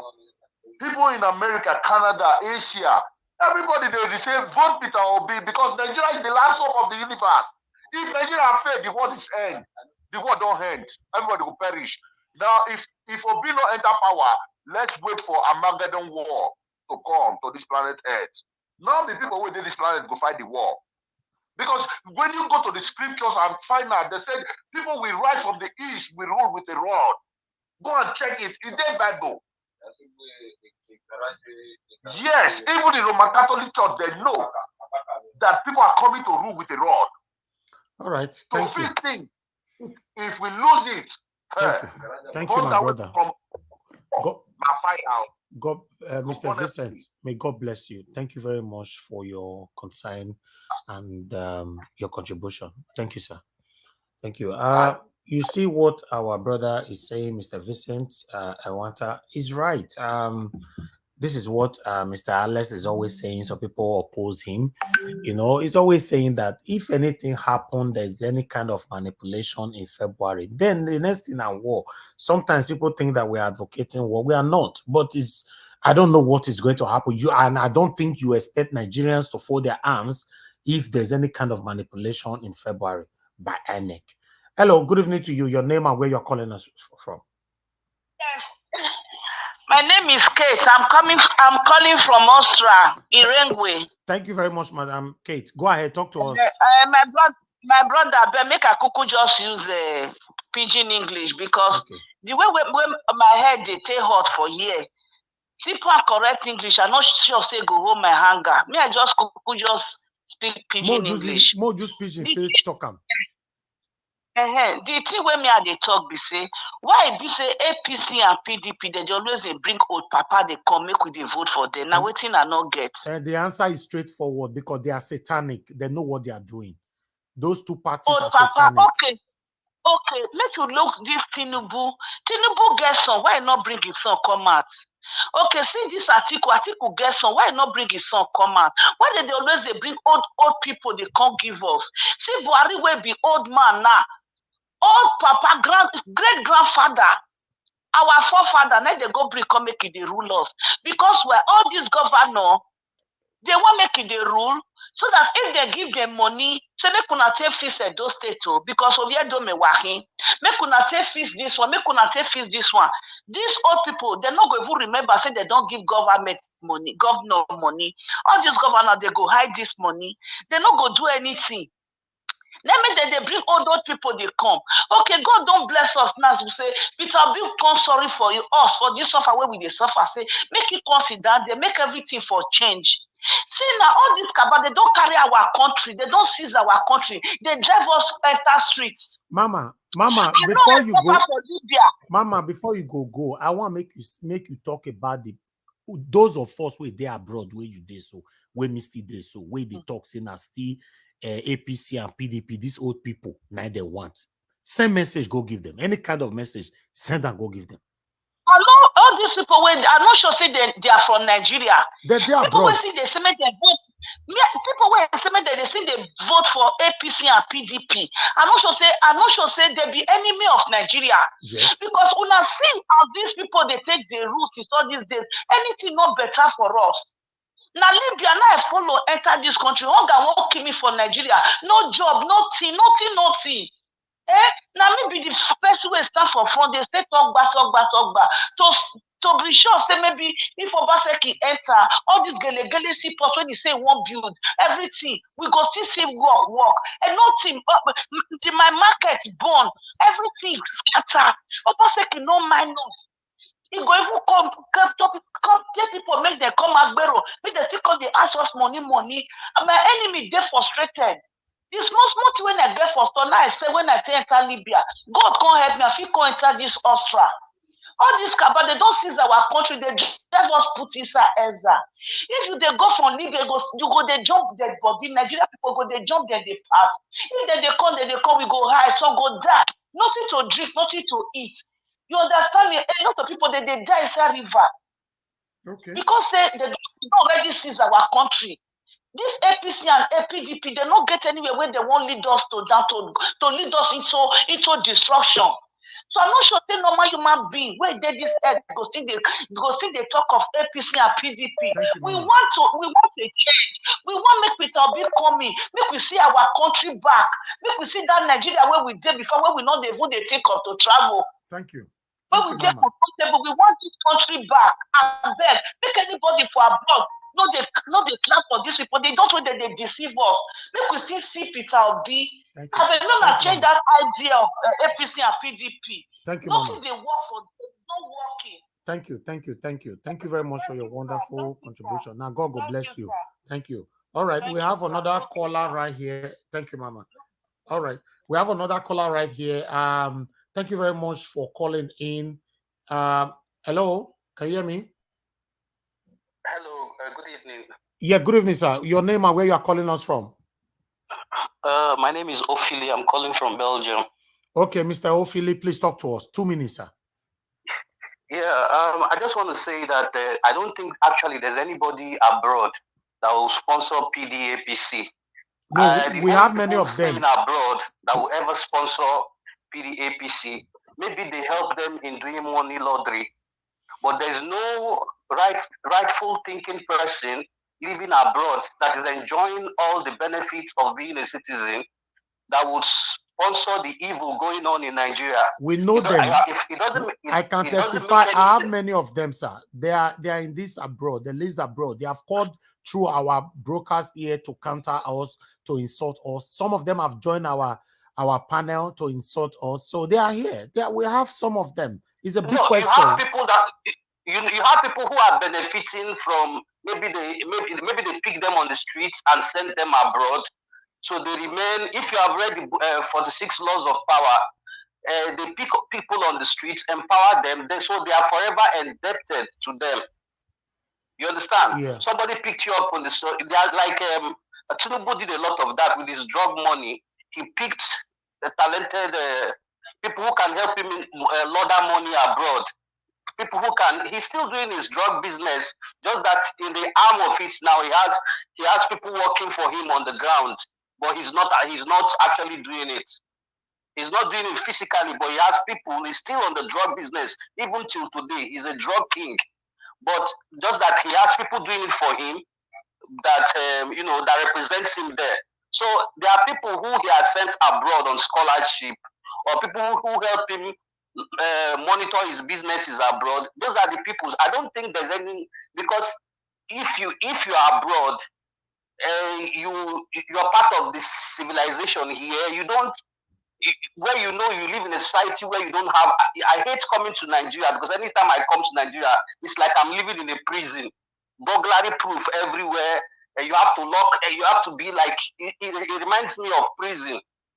The system, and I know you think the person is rich and all. So I just want to appreciate all my Edo people. In fact, that's why I went. I did my early days in school, primary and secondary. I really appreciate. If Edo was the whole, I was telling one of my friends, if Edo was the whole of Nigeria, this election would have been done and dusted. Exactly. Because they are very politically alert and informed, you know. So these people are. If Edo was, if this election had to do with only Edo State, I don't think there's any money that you give anybody on the streets of Edo that will make them change their mind for the way they are thinking right now. So the problem we actually have is in the north, and that's why they keep them without education, so they remain docile. You know. Thank you. So I just want to appreciate you for what you're doing. Thank you very much for giving me time to speak. God bless you, my brother. God bless you. Thank you so much. Thank you. Yeah. All right. Before we move on to the next person here, as you all can see that since the CBN came out to let Nigerians know that they are changing the money, although the difference is not very clear about the money, but they have changed it. Now we are now seeing different kind of money being wasted by these satanic, selfish, greedy politicians. Let's watch this video that is currently circulating.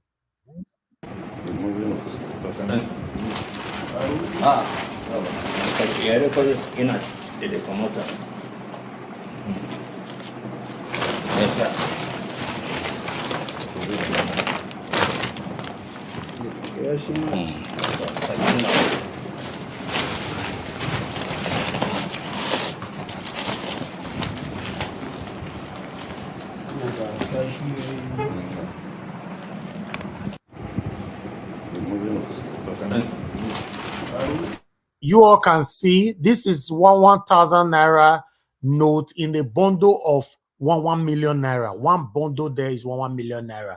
They have 10 pieces in one rack. You know, all is useless. All. They were loaded in a Dangote cement bag, you know, for how many, oh, God knows how long that money have been there. So ever since now that CBN came out with this idea to change the money, we've seen a lot of videos flying on social media. A lot of money have been wasted. If you check the money that is here right now, this one is not less than 200 million. The money you are seeing here right now. You know, if you know, there are so many bags there. This is how wicked these people are. This is how wicked they are. There are so many buildings, multi-million naira or multi-billion naira houses in Lagos and Abuja that is empty. Nobody's living in it. These people keep leftists. Back to you. Thank you. This is the wickedness we are talking about. This is a black man doing to a black man, collecting so much money, put it in a sack just because of greed. This money can save life. This money can do a lot for a lot of people. Education, road, health-wise, everything. This same amount of money. And this is just an example. We have so many of them, so many of them all over the country, all over, whether north, south, east, west. But it's mostly these government officials all over the country, whether anywhere, whether not north, whether not south. Most of them that have the duty for our money. This is very pathetic. This is wickedness. And this is why we must change. This is why we must change the narrative. That is why we must drag them away come February next year. So let's go straight to these people with it. We don't have Madam Joy anymore. She has left. Okay. Do we still I think have it's Adi? almost yes corner, right? No. We are going around now. Adi, no. Adi has left. Ike. Do we still have Oga Ike? Yes, Oga Ike. Come, go ahead, sir. Talk to us briefly. Thank you, Mr. Lefties. I was just watching the naira of a thing. You know, I can also understand the emotion of Sister Rita, and this is the same emotion all of us are feeling. Like Evie said, I know that you are not calling for war, but you are speaking from emotion of what we all have found ourselves as Nigerians in our own country, where we have become slaves in our own country, where we don't have opportunity in our own country. So I really do understand the emotions of feeling people. The emotions are running high. Sometimes it runs high for me too, also. Um, but this is what we are trying to destroy. This picture we are watching now of the naira. This is the kind of thing we want to destroy in Nigeria. So like Sister Rita said, it's no more vote your conscience. It's vote for Peter Obi and the Labour Party, top to the down bottom or bottom to up, whichever way they say it. Because at the end of the day, no matter how we want to use what happened in Anambra when Peter has nobody in the state assembly, is different from the national politics. So we're also praying that the areas that they have candidates in the House of Rep and Senate, um, let us vote Labour Party down the ballot. I sincerely support the idea of no Christmas for our friends and family until they show you evidence that they have collected their PVC or they have their PVC. And also in February, they will only get something when we know that they have voted. I believe that this is not time for merriment because there is nothing to rejoice. There is nothing to merry about of our country, to be honest with you. Because if you are in that country, it's about suffering and smiling. Few people are smiling, while millions are suffering. So every day, what we see that happen in Nigeria, the kind of news we hear and the event that takes place in Nigerian streets and roads and neighborhoods and villages, it is unimaginable criminality. So I think that this election is the time is ticking, you know. So all those people that are expecting us, like Elvis was saying, we don't pluck the money from the tree. There are some people right now who are freezing to the 0% in some part of Europe and the world, and they're working. And some of those people that they send money back home think that we go somewhere and pluck it on the street. They don't know what we go through here. That the paper bag that they used to put something for you in the supermarket, you pay a tax on it. But when you tell them that sometimes you don't even see your salary at the end of the month, your money go to your bank, and by the time your money gets to your bank, all the debt you need to pay, they have taken it completely. Before you know what is happening, you are left with $200 or €200 for the month. And that's what they have to use to manage your family. So when you send them that money, out of that you send them the thing that is the way where when you wake up in the morning, you go somewhere, you stand on the tree of mango and they begin to fall and you begin to pick it. So we have to use our own power this time to let them know that if they don't do this, no more. Red line. We all have to give them red card. If you don't prove to me an evidence that this is what you are going to do. So I mean, if all the people in Nigerians that are living outside can do this with families and friends, I think we can always win some people over. Because these people, Nigerians are the politicians have used poverty to criminalize the nation. That if you're a Nigerian see 1,000 naira, you will see it will be like you see 10 million, and he will forget that 1,000 naira is just for 10 minutes. The 1,000 goes, and tomorrow in the next 1 hour he or she is hungry. So we have to do what we have to do, and also believe in God that Nigerians at home will be able to make a choice and think straight and know that this is the best chance we have. Nobody is calling for war in Nigeria, but we are asking INEC whatever they want to do. We need a free and fair election. And anything that they want to do to rig election, they should know that the eyes of Nigerians are wide open. We have seen from the the subsequent thing that is happening that INEC is not fair. But we know they have come to understand that Nigerians are watching. And there are people that are ready to go to INEC and do what they think that people cannot do. So I believe that if they can give us a credible election, free and fair and credible election, we shall have a new Nigeria by God's grace come February 2023. It doesn't matter what the old politicians want to do. It doesn't matter how much money they want to spend. They will spend that money, but Nigerians will do the right thing by voting Peter Obi. So I am saying that the days of vote your conscience is over. We know our conscience already. We know where we stand. We know what we want. We know what we desire. We know what we hope for. We know what we're excited about Nigeria. Nigeria, we are all excited about a better Nigeria. Some of us that are living outside, I said it in this platform for a long time. Up to this time around, I don't have a Dutch passport. I still travel all over the world with my Nigerian passport because I love my country. The blood of Nigeria is still running in my vein, but events that is happening back home is sad. You know, I want to continue to be a Nigerian, and I want to continue to love my country. But Nigerians back home should be able to help us to do that, because most of us, our children and our grandkids, they can't come back to Nigeria. You know, my wife is not from Nigeria. She loves Nigerian food. When my mother was still alive, when we travel back village, she liked to go to the farm. She enjoyed the way we do farming. She enjoyed fruits from the farm. Natural, you see how things grow naturally. All right, Mr. Ike, please, so please, let us try to do what we can do to see that we have a new Nigeria in February.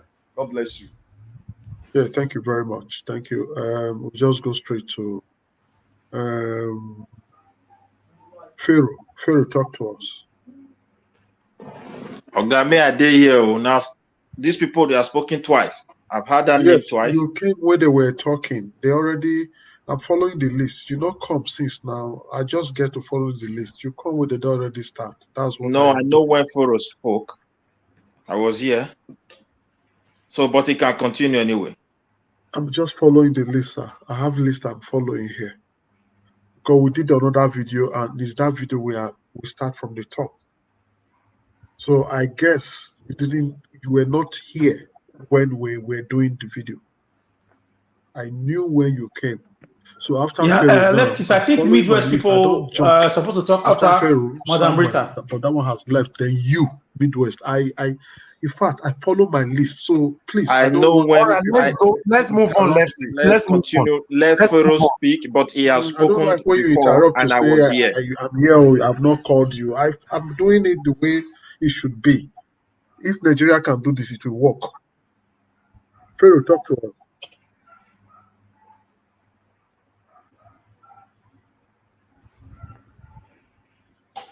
Oga Pharaoh.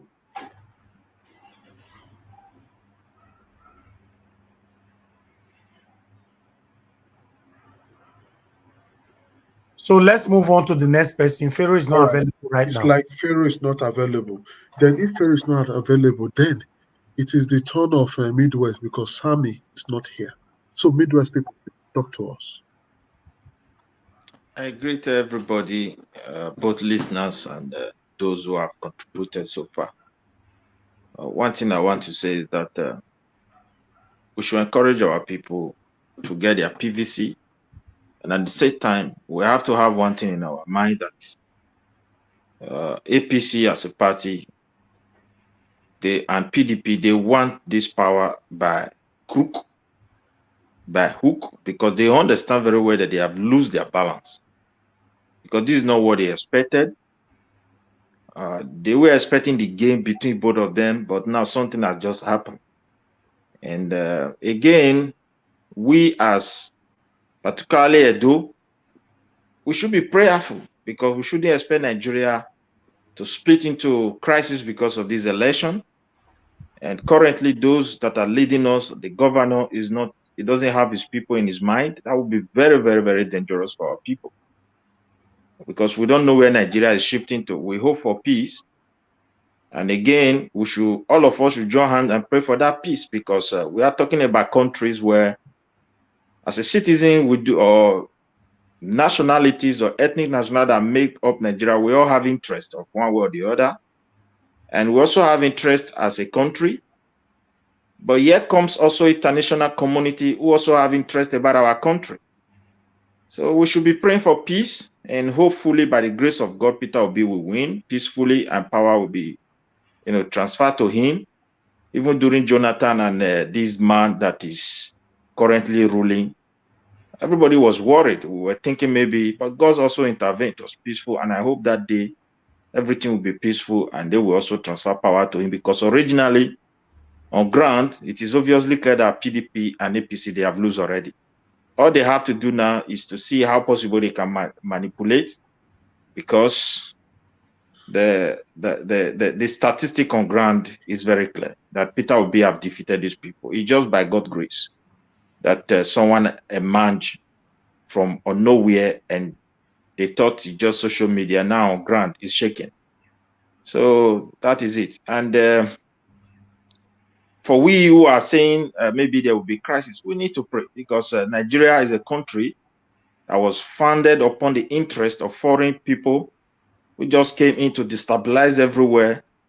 And till today, they still put that interest forward because that is the only way they can survive. So if you have a crisis in that situation, just like as Madam Rita just said, using Congo as an example, because any country where you have the resources and the people have some lines of divisions among them, if you put crisis there, it can last for 10 or 10 generations, they will still be fighting themselves. So we pray that these evil people don't throw us into that situation. But by the grace of God, just as the grace of God has also brought Peter Obi, he will finish his work peacefully. Nigeria will win this election and power will be given to him. So let us continue to encourage our people to do the rightful thing. And that is just my contribution. Thank you. Thank you, my brother. Yes, we should encourage our people to do the right thing. That's why we are telling our people to help us and help themselves to vote Peter Obi. So we'll go straight to Madam Omoye's corner. Madam Omoye's corner, please.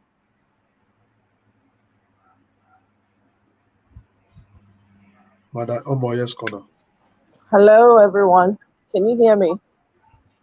We can all hear you. Yeah, you loud and clear. Okay, thank you very much. Thank you to all the panelists. I really appreciate all the points that everyone has made. Thank you, Sister Rita, for the education. That was very crucial, because I think that most of us don't understand that the fight is deeper. We just see it on a surface level and we keep fighting surface battles. Thank you for that. That was amazing. And Mr. Leftist and Mr. Elvis, thank you for always showing up for us. So really appreciate you. I have to give you your flowers. Now, everybody has spoken very well. I don't think there's anything else. Yes, Conan. Thank you. I wanted to call you out, Mr. Elvis. When I saw you hailing CM, I was like, really? So this is how CM gets hailed. But when they show up, I know they get that kind of hailing. I call they say, I be like, Mr. Elvis, they do pasha. No. I hear everybody. I hear you. Yes, Conan as well. Madam Omoye, let me say, you go make your corner take basket so that people go run call your corner. Which guy? How you want to take basket pass like this, Mr. Levis? How? Pass service with the hail CM. Mr. CM they do when me never I don't understand though. Like, partiality don't they enter or you they hear Mr. Leftist. Okay, if you say partiality don't they enter, you see when the same Elvis, the same will call you whenever it's your turn. What do you say about that? I not hear that time. He talk like okay now I arrange myself. Mr. Elvis, I salute you for that, especially. Thank you very much. Because I was the one that told Lefty say now more yes corner time now be this so see now. Okay. God go bless you whether you like it or not, Mr. Elvis. Okay, thank you. Now I know I'm special. Anyways, back to the CM. as I dey listen to some of us they speak, we dey talk about, if the election not work, I understand, me don't talk am many times, but I think we only have like 90 days left to the election. With the victory is assured, we just need to remain focused. Honestly, this energy when they bring in every day, that's what we need. Evil no go ever give way for good to thrive. We need to understand that. Evil no go back down. As they work over time, we need to be doubling our shift. You see, if they are not sleeping, we too, we should not be sleeping. Meaning we have to increase the momentum of our fight. Because it is only in pushing back doubly that we're going to win this. The battle, see, the victory is already ours, but we need to ensure that we stay focused and continue to push forward. Everything that has been said is needed and it is on point. I cannot even take away from what anybody else has said so far, and I cannot even add to it. I'm just coming in from a different angle. Let's remember, again, I'm going to repeat myself, evil will not give way for good to thrive. It won't. Now, because we come from a society where a lot of people don't talk, the good ones have been sidelined. Good people have been pushed to the back. The good people are the poorest of the poor. They don't have a voice. Okay? So it's taking people like you and I to stand up and say, no, enough is enough. And people in Nigeria, in the diaspora that want the good of our land, because the battle that the work we need to do is huge. We are just trying to lay the foundation. So the fight, the pushback we're getting right now is because they know that we have already won. So they want to come out and act like no matter what we're doing, no matter what we're saying, is not having any impact. It is. I can tell you that for free. That is why they're coming out. Do you guys remember initially when Peter Obi came out, nobody was saying much about this man. Everybody kept disregarding him and saying, I beg you, no get structure. I beg you, how many people? Only 4 people in a room with computer. Do you guys remember? He wasn't being mentioned a lot too. When he even now left PDP, it even worsened. They were like, forget it. They were not even talking too much about him. How this movement came about, none of us can boast of it. Can we raise our hand and say, yes, we know exactly how this thing became so organic and so big? None of us can speak to that. So we need to know that we have a backing that is more than all the money that they have, all the cabal they think they are. The cabals, are they not human beings? They are human beings, so they have flesh and blood, just like you and I. The difference is they are ready to go as far as they need to go. What we that we are fighting the good fight, are we ready to double our efforts? That's what it's going to take. Because as they're coming in hot, we need to be coming in hotter and remain very, very focused. Because we will win this battle. We will win. Victory is going to be ours. Nigeria is going to be good. We will all be partakers of it. We will all do our part and we will take it to the place where it needs to be. So please, I want us to be encouraged and I want us to keep that fight in us. And we need to keep fighting and keep the fire burning even more. That's what I've come to say, because everybody has said every single thing. There's nothing to add. Thank you so much, guys, and enjoy the rest of your day. Yes, thank you for coming at all. I can see we had a lot of women today. Yes, very important. We had Madam Rita, we had Joy, now we had you. This is what I'm talking about. Women should always come out to contribute, because they are also very, very important in this race, in this project. Women, especially, they are very important. But thank God also we had women calling in, like the one that called from Austria, and Emmy that always called from US. So thank you very much. These are the voices of women, and they are really making impact. Thank you again, and thank you very much. So we just go straight to Augustine. Augustine, talk to us.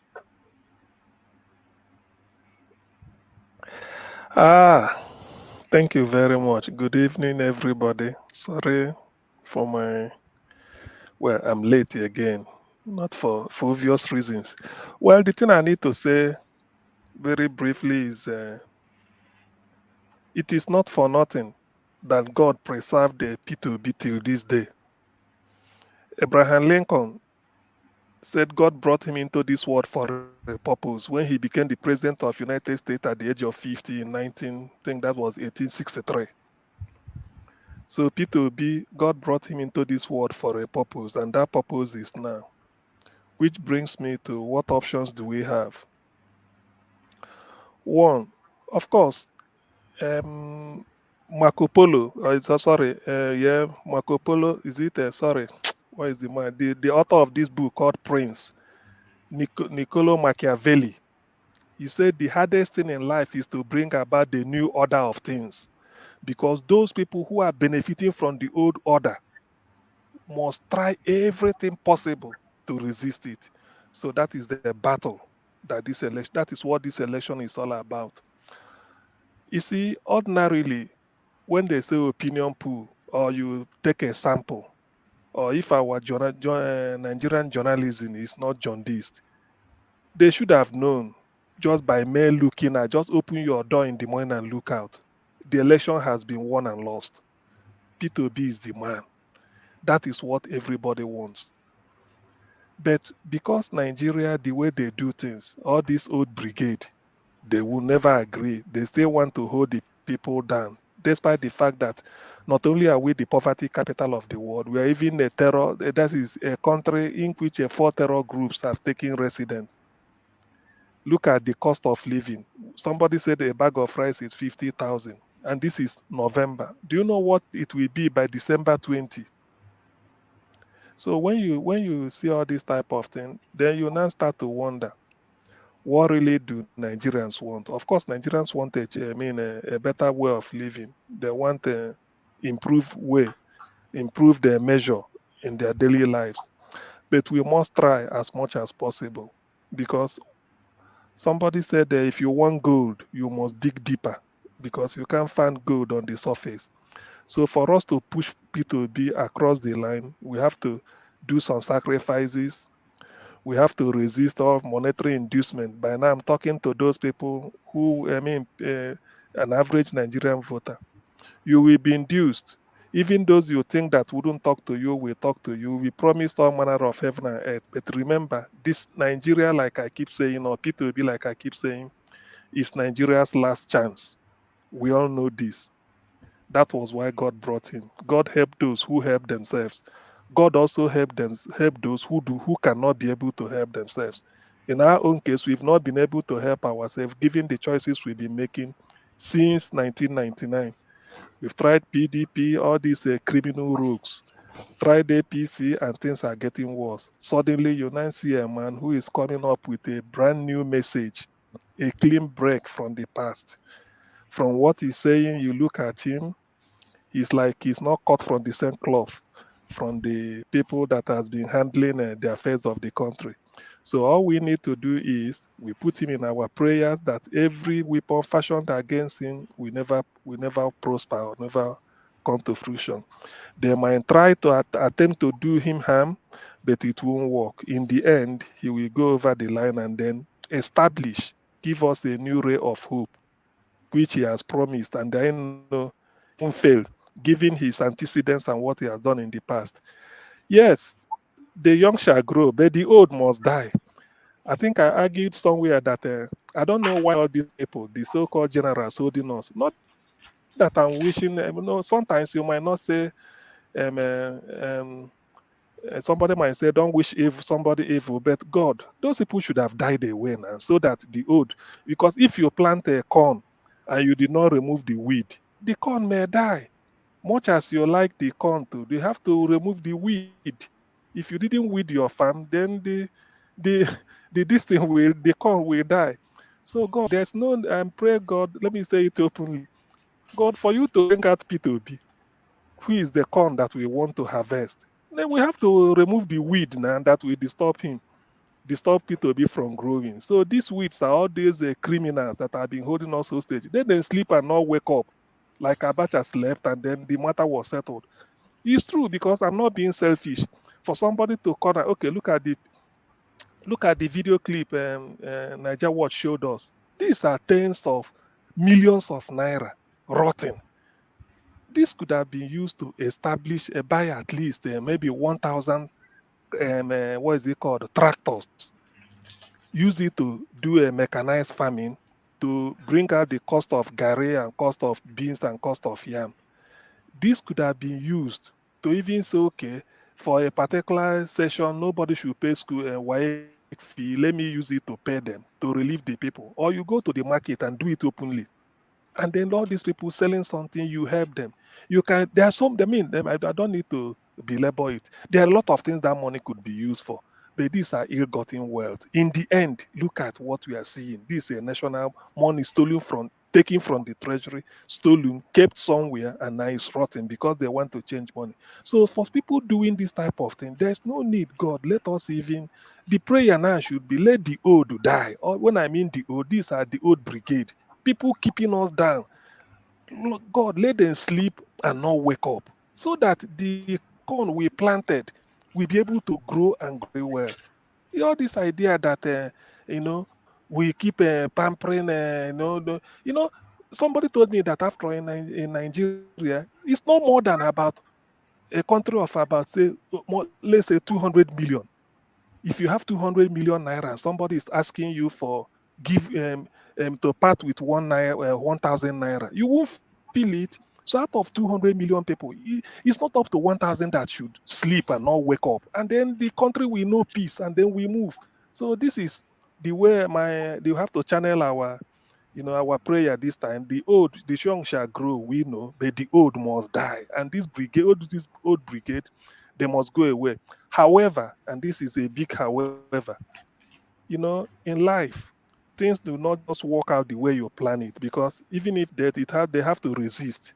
They have to, feel that after all, what is it? They want to play the old game. NSAS is just the first. NSAS is the first letter of the first word, of the first sentence, of the first paragraph, of the first page, of the first chapter that will be a very bad testament for this country.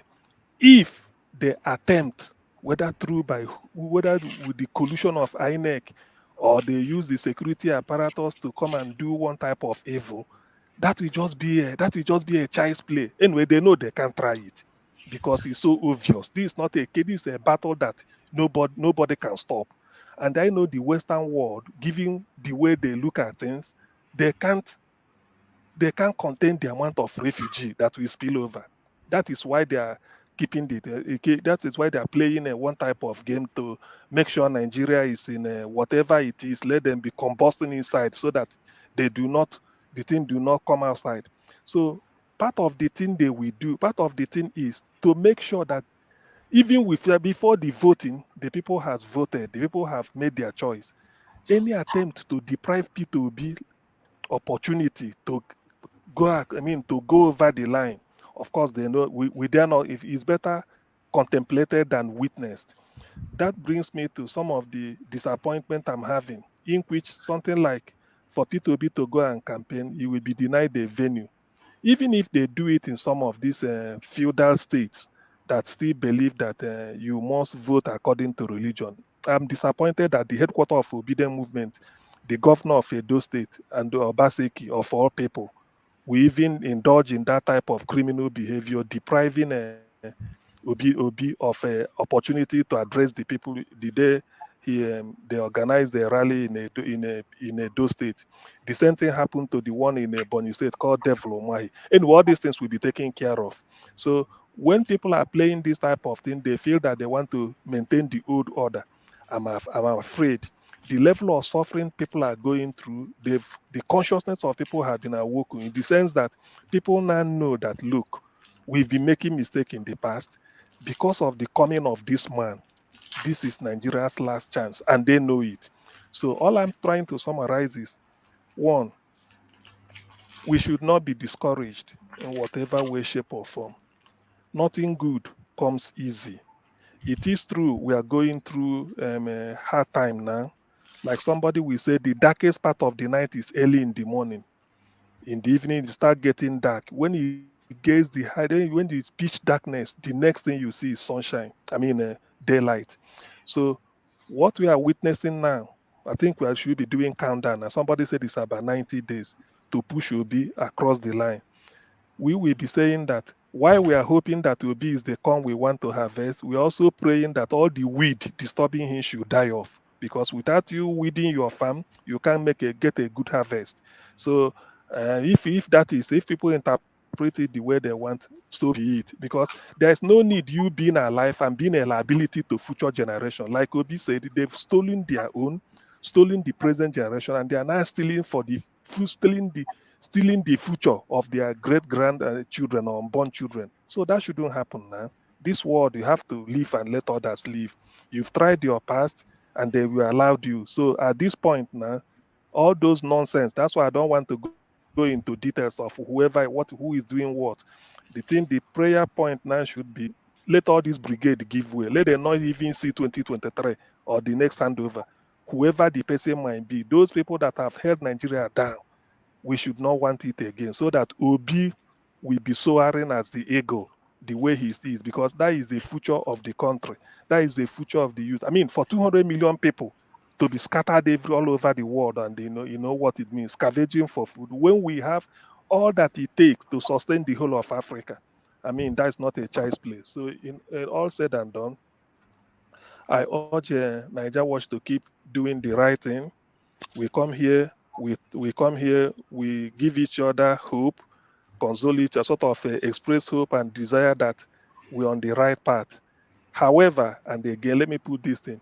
This is no longer the time to entertain any diverse opinion. If you are not here to come and tell us how to put Obi across, we don't need it, because I don't see there's no other candidate to campaign for. I'm not being arrogant or trying to be whatever.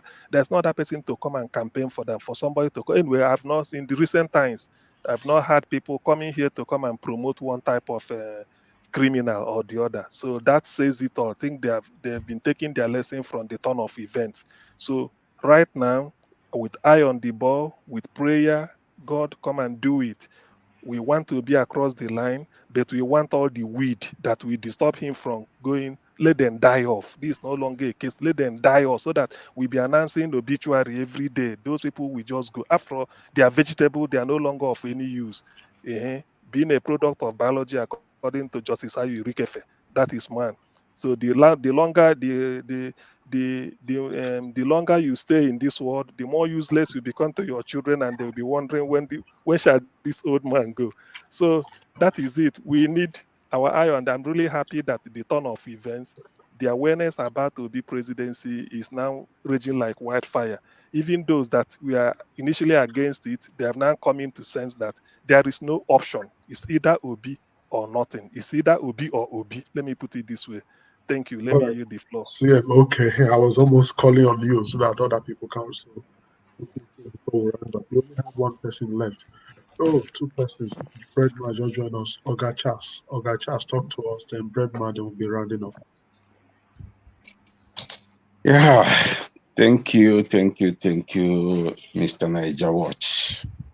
I pray that God will continue to bless you in this you are doing. And the Edolites, honestly, each time I listen to you people, the way you guys are supporting this, our incoming president, honestly, it gives me more reason to continue to pay attention to what you are doing. And there's something I want to say, because I do hear some people saying, because of what the Eastern governors are saying and doing, many people are become afraid if Eastern are look. Obi, as far as I'm concerned, we win 100% of Southeast. That one, they know. Our governors, they have lost it. That's why you see them blabbling. You see governors of them, you see them that they know they've lost it. People have rejected them. No Nigerian should listen to what they are doing or what they are saying. Even Governor Solu, all of them, they have lost it. Every Igbo man know that they have lost it. No matter whatever they are doing, Obi will win 5 states of Eastern Nigeria. And Port Harcourt, Obi will win it. And with the help of our brothers, the Edolites and other, Obi is not coming to Nigeria. to be the president as an Igbo man. He's coming to. We have suffered in Nigeria. Nigerians have suffered. Every Nigeria have suffered. Nobody, like my brother said, look at Nigerians are scattered all over the world, scavenging for food. When we have what it takes to sustain the whole Africa. I used to live in South Africa. We listen to South Africans. They will tell us what, when you say you are from Nigeria, they will tell you, what are you doing here? When we know that if we are better than them in every ramification, we are better than them. When it comes to natural resources, human resources, everything, we are better than them. But we are there in such a greener pasture when they are the ones that are supposed to come to our country, Nigeria, to search for greener pasture. You go to places like Mozambique, like Swaziland, Lesotho, you see our people suffering. Not only, and the other, these are the ones I know. I've seen with my own eyes. I'm not talking of those that lives in most of East Asia countries, but I have friends. You see them. It's something that when you see, you start crying. You come to Johannesburg, you see our people, millions of our Nigerians roaming on the street, no job, nothing. But they cannot go back because there's nothing left for them in Nigeria. They're still there. They keep on hoping that one day it will be fine. If there is anything left for them in Nigeria, many of them would have loved to go back, but they can't. Honestly, I am very happy for what people are doing. And I pray that God, who have, at this time, touch people to support Mr. Peter Obi, and they have preserved him up to this time to come out and contest for this president. I pray that God will see him through and also bless you people. That's all I have to say. Thank you. Thank you very much. Let's quickly go to Breadman before we run. Breadman, please talk to us. Mr. Lectis, I agree to now. I may greet you, Pastor. Niger Watch, I agree to Mr. Elvis. Everybody, all protocol duly observed. Quickly. Thank you very much, Breadman. Thank you. Yeah, I have a confession to make. Mr. Elvis, that I used to think that you're a very, very young man. But when I was watching your broadcast today, now I can't realize to see any moment from now you can become a grandfather. You understand? More blessings, more blessings, more grace to your elbow. Well done. Yeah, so Mr. Alex, to be honest with you, I'm in support of you. You understand? And Mr. Lefties, I need you to be calm first for now. So, as one of an alumni of one of the best secondary school in Nigeria, I make mouth, CKC, I'm an alumni of CKC. There's something our principal always tell us. Failure to prepare is preparing to fail. While we are trying and working hard to put Peter Obi, which is the people's choice, in the villa, the cabals and the few elites of Nigerians are doing everything possible to make sure that does not happen. And that is why you see the likes of APC beating their chest, even with seeing the whole body language of Nigerians, that Nigerians are not for them. They are still bragging that they will win the election. And the only thing that is giving them morale to make such bragging is because they have a concrete plan on how to manipulate and steal the people's mandate. This is where INEC comes in. In as much as we preach, collect your PVC, cast your vote, defend your vote, I don't trust INEC. I really don't trust INEC because of all the shenanigans that you are seeing going on. You are talking about dead people appearing in the registry. You are talking about cleaning of the registry. They have never addressed how did those people get into that registry in the first place? Who are those people that make those ineligible voters to be on the registry? Are those people, are they still working with INEC? Are they still going to be part of people that are going to conduct the election? Nobody is talking about that. So my touchlight is on INEC. And that is why Mr. Alex is preaching, if the people's mandate are stolen, February. Prepare for war. So let us not be telling people here, in as much as we are telling them that prepare for a good Nigeria, prepare to come, tell them to prepare for war, because if they still demand it, we will burn Nigeria down. And we are not going to we have targets. The targets are known. The targets are the elites. Their properties, the INEC officials, all of them. They will go down. Whether they fly out of Nigeria, we will get them down. Thank you. So you just can't get me down. You do well. Thank you. Well, if you think I am saying that the war will not happen if they rig, you are getting me wrong. Lefties. I believe me. It's lefties. That if they get it wrong, there will be problems. So they are seeing the body language. They will not allow it to get to that extent. Get me right, Mr. Lefties. Why you say you just? Why you say the guy just can't get it down? I did not say Alex is wrong. I say for me, Alex, I know they will not allow it to get there because they are seeing the body language. They are also reading. They are seeing how people are reacting. Then I now made an example of how did IBB step down. The IBB stepped down when the country, everybody came out to say he must go. The streets. I was small. I was in primary school, not even secondary school. Was it secondary school, primary school? No, like secondary school. The university students came to the secondary school and opened the gates. We all joined, children. Prison was broken, everything. Police could not hold. Coffee was on the street. You see, everywhere, nationwide. IBB must go.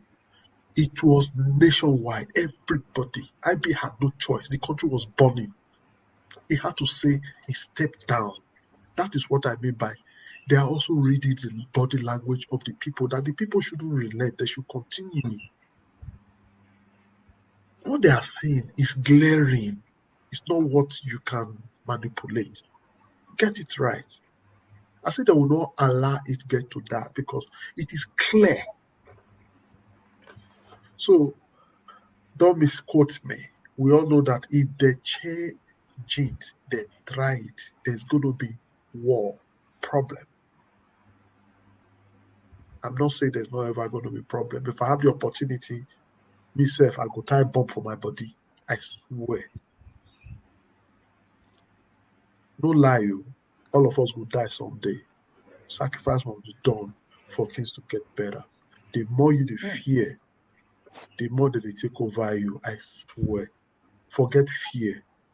At the moment they don't say you they embrace death, they go calm down. They know the trick. They are working on the ignorance of the people because the people are afraid. And so many are very ignorant. I swear, many. And the more you try to sensitize these people, they are not happy with you. They want to give you problem. So, having said that, I'm not saying they would go for war. I'm only saying the player knows that it will not get to that. They are seeing it. They are seeing the anger of the people. This is not the one that happened in Lagos that they could what do you call it? The NSAS that they now start to use security. They were over burning police station in order to put the blame on the people. They were introducing thugs, introducing security men that has got to do nonsense, introducing Amajiri to commit havoc among the people in order to hang them. This is not NSAS. This one is more than that. So they know the language. So having said that, I want to say thank you to everybody. We're just going to be rounding up now. I want to say thank you for those people that super chatted us. Amazing Grace, thank you. Bella Naomi, thank you. Alexander Gomez, thank you. Alexander Gomez again, thank you. Jerry Saint Opasoha, thank you. And of course, Akobata Ene, Thank you. And thank you for those people that called in. It was a beautiful contribution today. Calling in, the first person was Hemi from US. Thank you very much. Always join us. You are followed by Vincent Ewanta from Italy. Yes, thank you. Then followed by Kate from Austria. Yes, thank you. And follow the last person was Ophelia, who called in from Belgium. We say thank you for this wonderful contribution. And I want to also say thank you to everybody that came today among the panelists. We had Alex, we had Chima Obi, we had Madarita, we had Joy, we had Chibuzo Adi, we had Ike, we had Chris George. He come as Pharaoh the Great this time. But we had Samuel, but that one not talking, just come, nothing with. Also Chibuzo Adi only spoke once and left. Then we had Midwest people. We had Omoyes Connors, we had CN, and we had Charles too. Now talk, he come out. The Breadman, yes.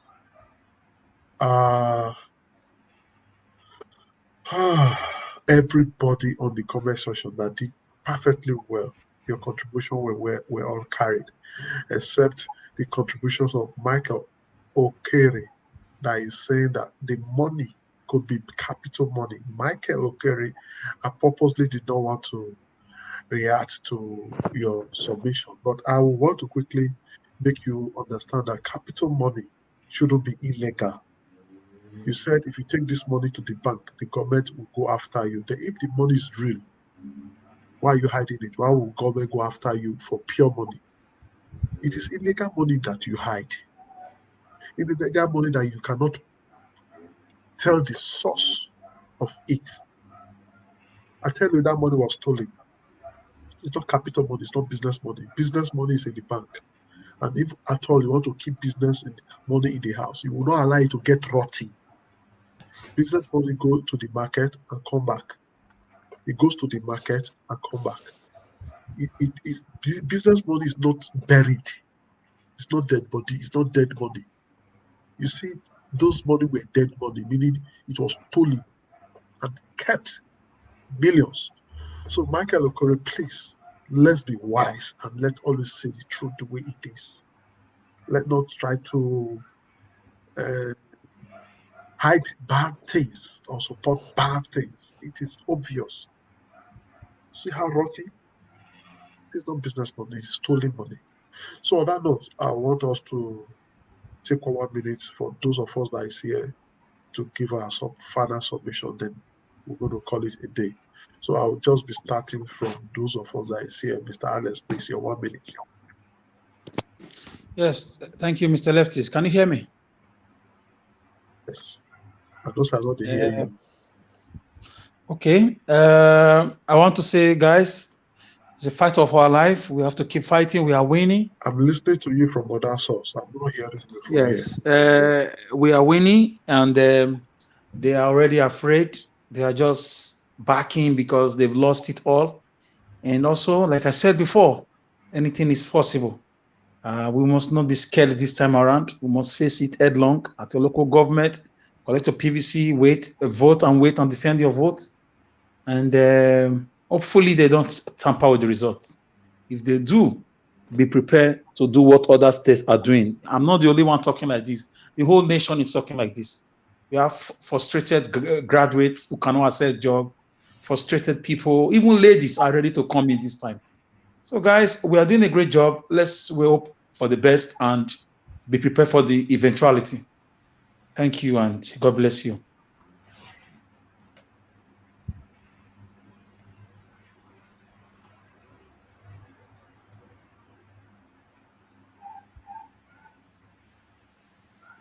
Yes, thank you, Alex. Thank you very much. I'll just go straight to who is next. Ike. Oga Ike, please use a 1 minute. Thank you, Lefties. And my wish is that all of us will live to see the new dawn in Nigeria. And we are hopeful I keep repeating, we know that the battle is not going to be easy, but we're going to surmount the mountain. We will overcome, and victory will be ours. So let's keep fighting. Let's keep doing the right thing. Let's keep encouraging ourselves that the walls of Jericho is crumbling. The foundations of the evil men are coming down. So they are doing everything humanly possible to hold on to power, to continue to enslave Nigerians, but we have decided to say no to it. And nothing is going to change that. So my last appeal is to INEC is don't play with the emotions of Nigerians, because the emotions of Nigerians this time is real. And Nigerians are ready to defend their vote. And I hope and I pray that Nigerians will sacrifice to go collect their PVC and make sure that they use it, because that's the power we have. And as long as we are free to use our power, we are very confident that God will do something good for Nigeria come next year. I just wish everybody a blessed new week as we hope to meet again tomorrow by God's willing. God bless all of you. And good All night. right, thank you very much. I need to, Michael Okere, you are still on streaming. Forest money, is it dead money? Did they bury forest money? Is forest money rotting? Foreign money does not circulate. What are the qualities of money? What are the advantages? Money has to circulate, it has to move within. Do you bury it with inside a sack and leave it for multi years to get rotting? That's rotting money, it's useless. Does forest use useless money? Stop this kind of thing now. That Okere guy is a distraction. I don't want to use. I want to be respectful. Forget about that guy. He's talking nonsense. You are a matured man and you are here in social media. You should understand this game. You shouldn't be supporting evil. You are saying evil, open evil. You are looking for a word to cover it up. You be Tinubu? CM, talk to us. Hey, okay. Well, the thing is, I know the fact that a lot of negative, we're not really negative. Let me be on the positive side. You see, we should not lose hope. P2B will become the next president next year for that country, and then to reset, total reset, he will do a total reset of the country. Yes, because the voices of Nigerians in the diaspora is growing louder and louder by each passing day. What this means is that even those outside are comfortable with what is happening inside, not just those inside that are complaining of being put in under a very severe pressure. Those outside are also feeling it, and it's not a joke. That's why we must all join hands to make sure, in whatever way, shape, or form, do all the sacrifices we can to make sure we push P2B over the line, and it shall come to pass. But while doing this, we must have at the back of our mind that those who benefit from the current order will never be happy that things want to change. So we must have it at the back of our mind. Let us not think that the handful of them that are causing us all this problem, they are not happy that the likes of P2B are coming up, because Obi is coming to change the things the way it should be. It's coming for the poor people. In one of his interviews, he said it's coming for his government will be mainly populated by youths and women. So you know what that means. So it's family oriented, and he's thinking in terms of the welfare of the downtrodden. So you can imagine what all these buccaneers, the old brigades, will be thinking. They also listen to this. So it will not be an easy fight, but in the end, we will prevail for the mere fact that our case is just and our cause is noble. Nothing will ever stop an idea whose time has come. P2B's idea is now. And that is the idea that God will see through. I thank you all. Bye-bye. Yes, thank you very much. And the final, Mr. Bregman, talk to us. Okay, yeah, my fellow Nigerians, I'm going to land my final submission with a legal advice. And this advice is coming on the premise of the fact that we have a CJN right now, the Chief Justice of Nigeria, that appears to be, someone that is sensible, that is fit for the position, and is well read and qualified for that position, as against the previous CJN, who purportedly was a scholar of Islamic law. Therefore, in preparation for what the possible outcome of this election would be, I want to encourage my fellow Nigerians that as you cast your vote on that day, as you go to cast your vote, prepare to do the job of an investigative journalist. You see, the legal proceedings, if would be that would follow after this election, will be dependent on evidence, exhibits, and we must create evidences. We must create exhibits for such prosecution. And how do you do that? Make sure that in every polling unit, as you video record whatever illegalities that takes place on that day, be sure to make a timestamp and time dates on your recording.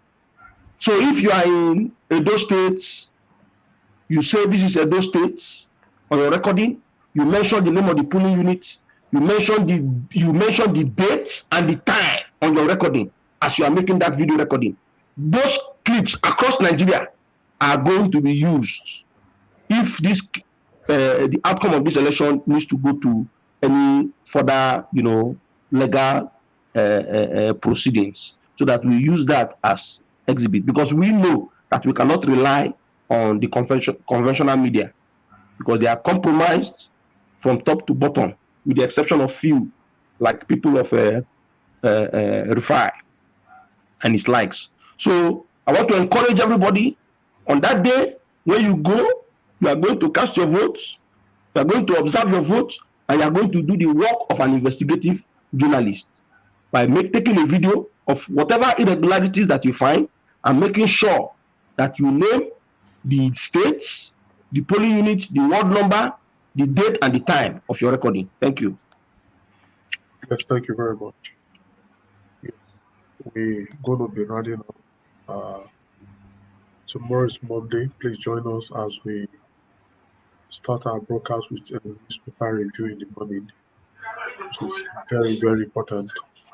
Then in the evening around 5 o'clock, we come on a broadcast with Kashi. That we do every Monday, Thursday, Monday, Tuesday, Wednesday, Thursday. Friday, we had our normal debate, 6 o'clock. Why Saturday, newspaper review in the morning, then followed by random broadcast. Then Sunday, of course, random broadcast in the morning. Then this time, I'll be here with you. So endeavor to join us at all time. I want to say thank you to every viewers and all of us that have been here. God bless us as we say bye bye. Moyes corner don't come. Okay. I know they want to talk bye bye. Moyes corner just before she go say I'll press her. We'll see you give her the 1 minute to say bye bye. Okay. Moyes corner now you would wait for. Thank you. No, I just come back to say, as we prepare, because we know Senator Peter Obi go win this. He don't already win. It's so clear. They themselves know. As we prepare, make we also hold our side. It's very important, because these people, the opposite side, need to hear this, that we are prepared also on the other side. Even though, yes, we know Senator Peter Obi don't win, because their own plan, right? Their own plan be say they go do whatever they need to do to make sure say they snatch am from our hands. But we need to let them know, say, if now that one they won't carry come, we serve they ready. Let that messy, me just come back on re-echo. I know some people don't already talk am for here, but I just come back on, add my voice, join their own. Say yes. On the other side, make we also ready. That's all I came to say. Una well done. Thank you very much, Mr. Leftist. Domo sir. Domo Yeah. to Mr. Evis. Obo Awo Dali. Wabilu. For that All one, right, Omo, yes, Kona. Thank you very much. Good night. Good Thank you. night. good night. Boys are not smiling. We are all ready for it. Thank you very much, and with that we'll say bye bye. See you guys tomorrow.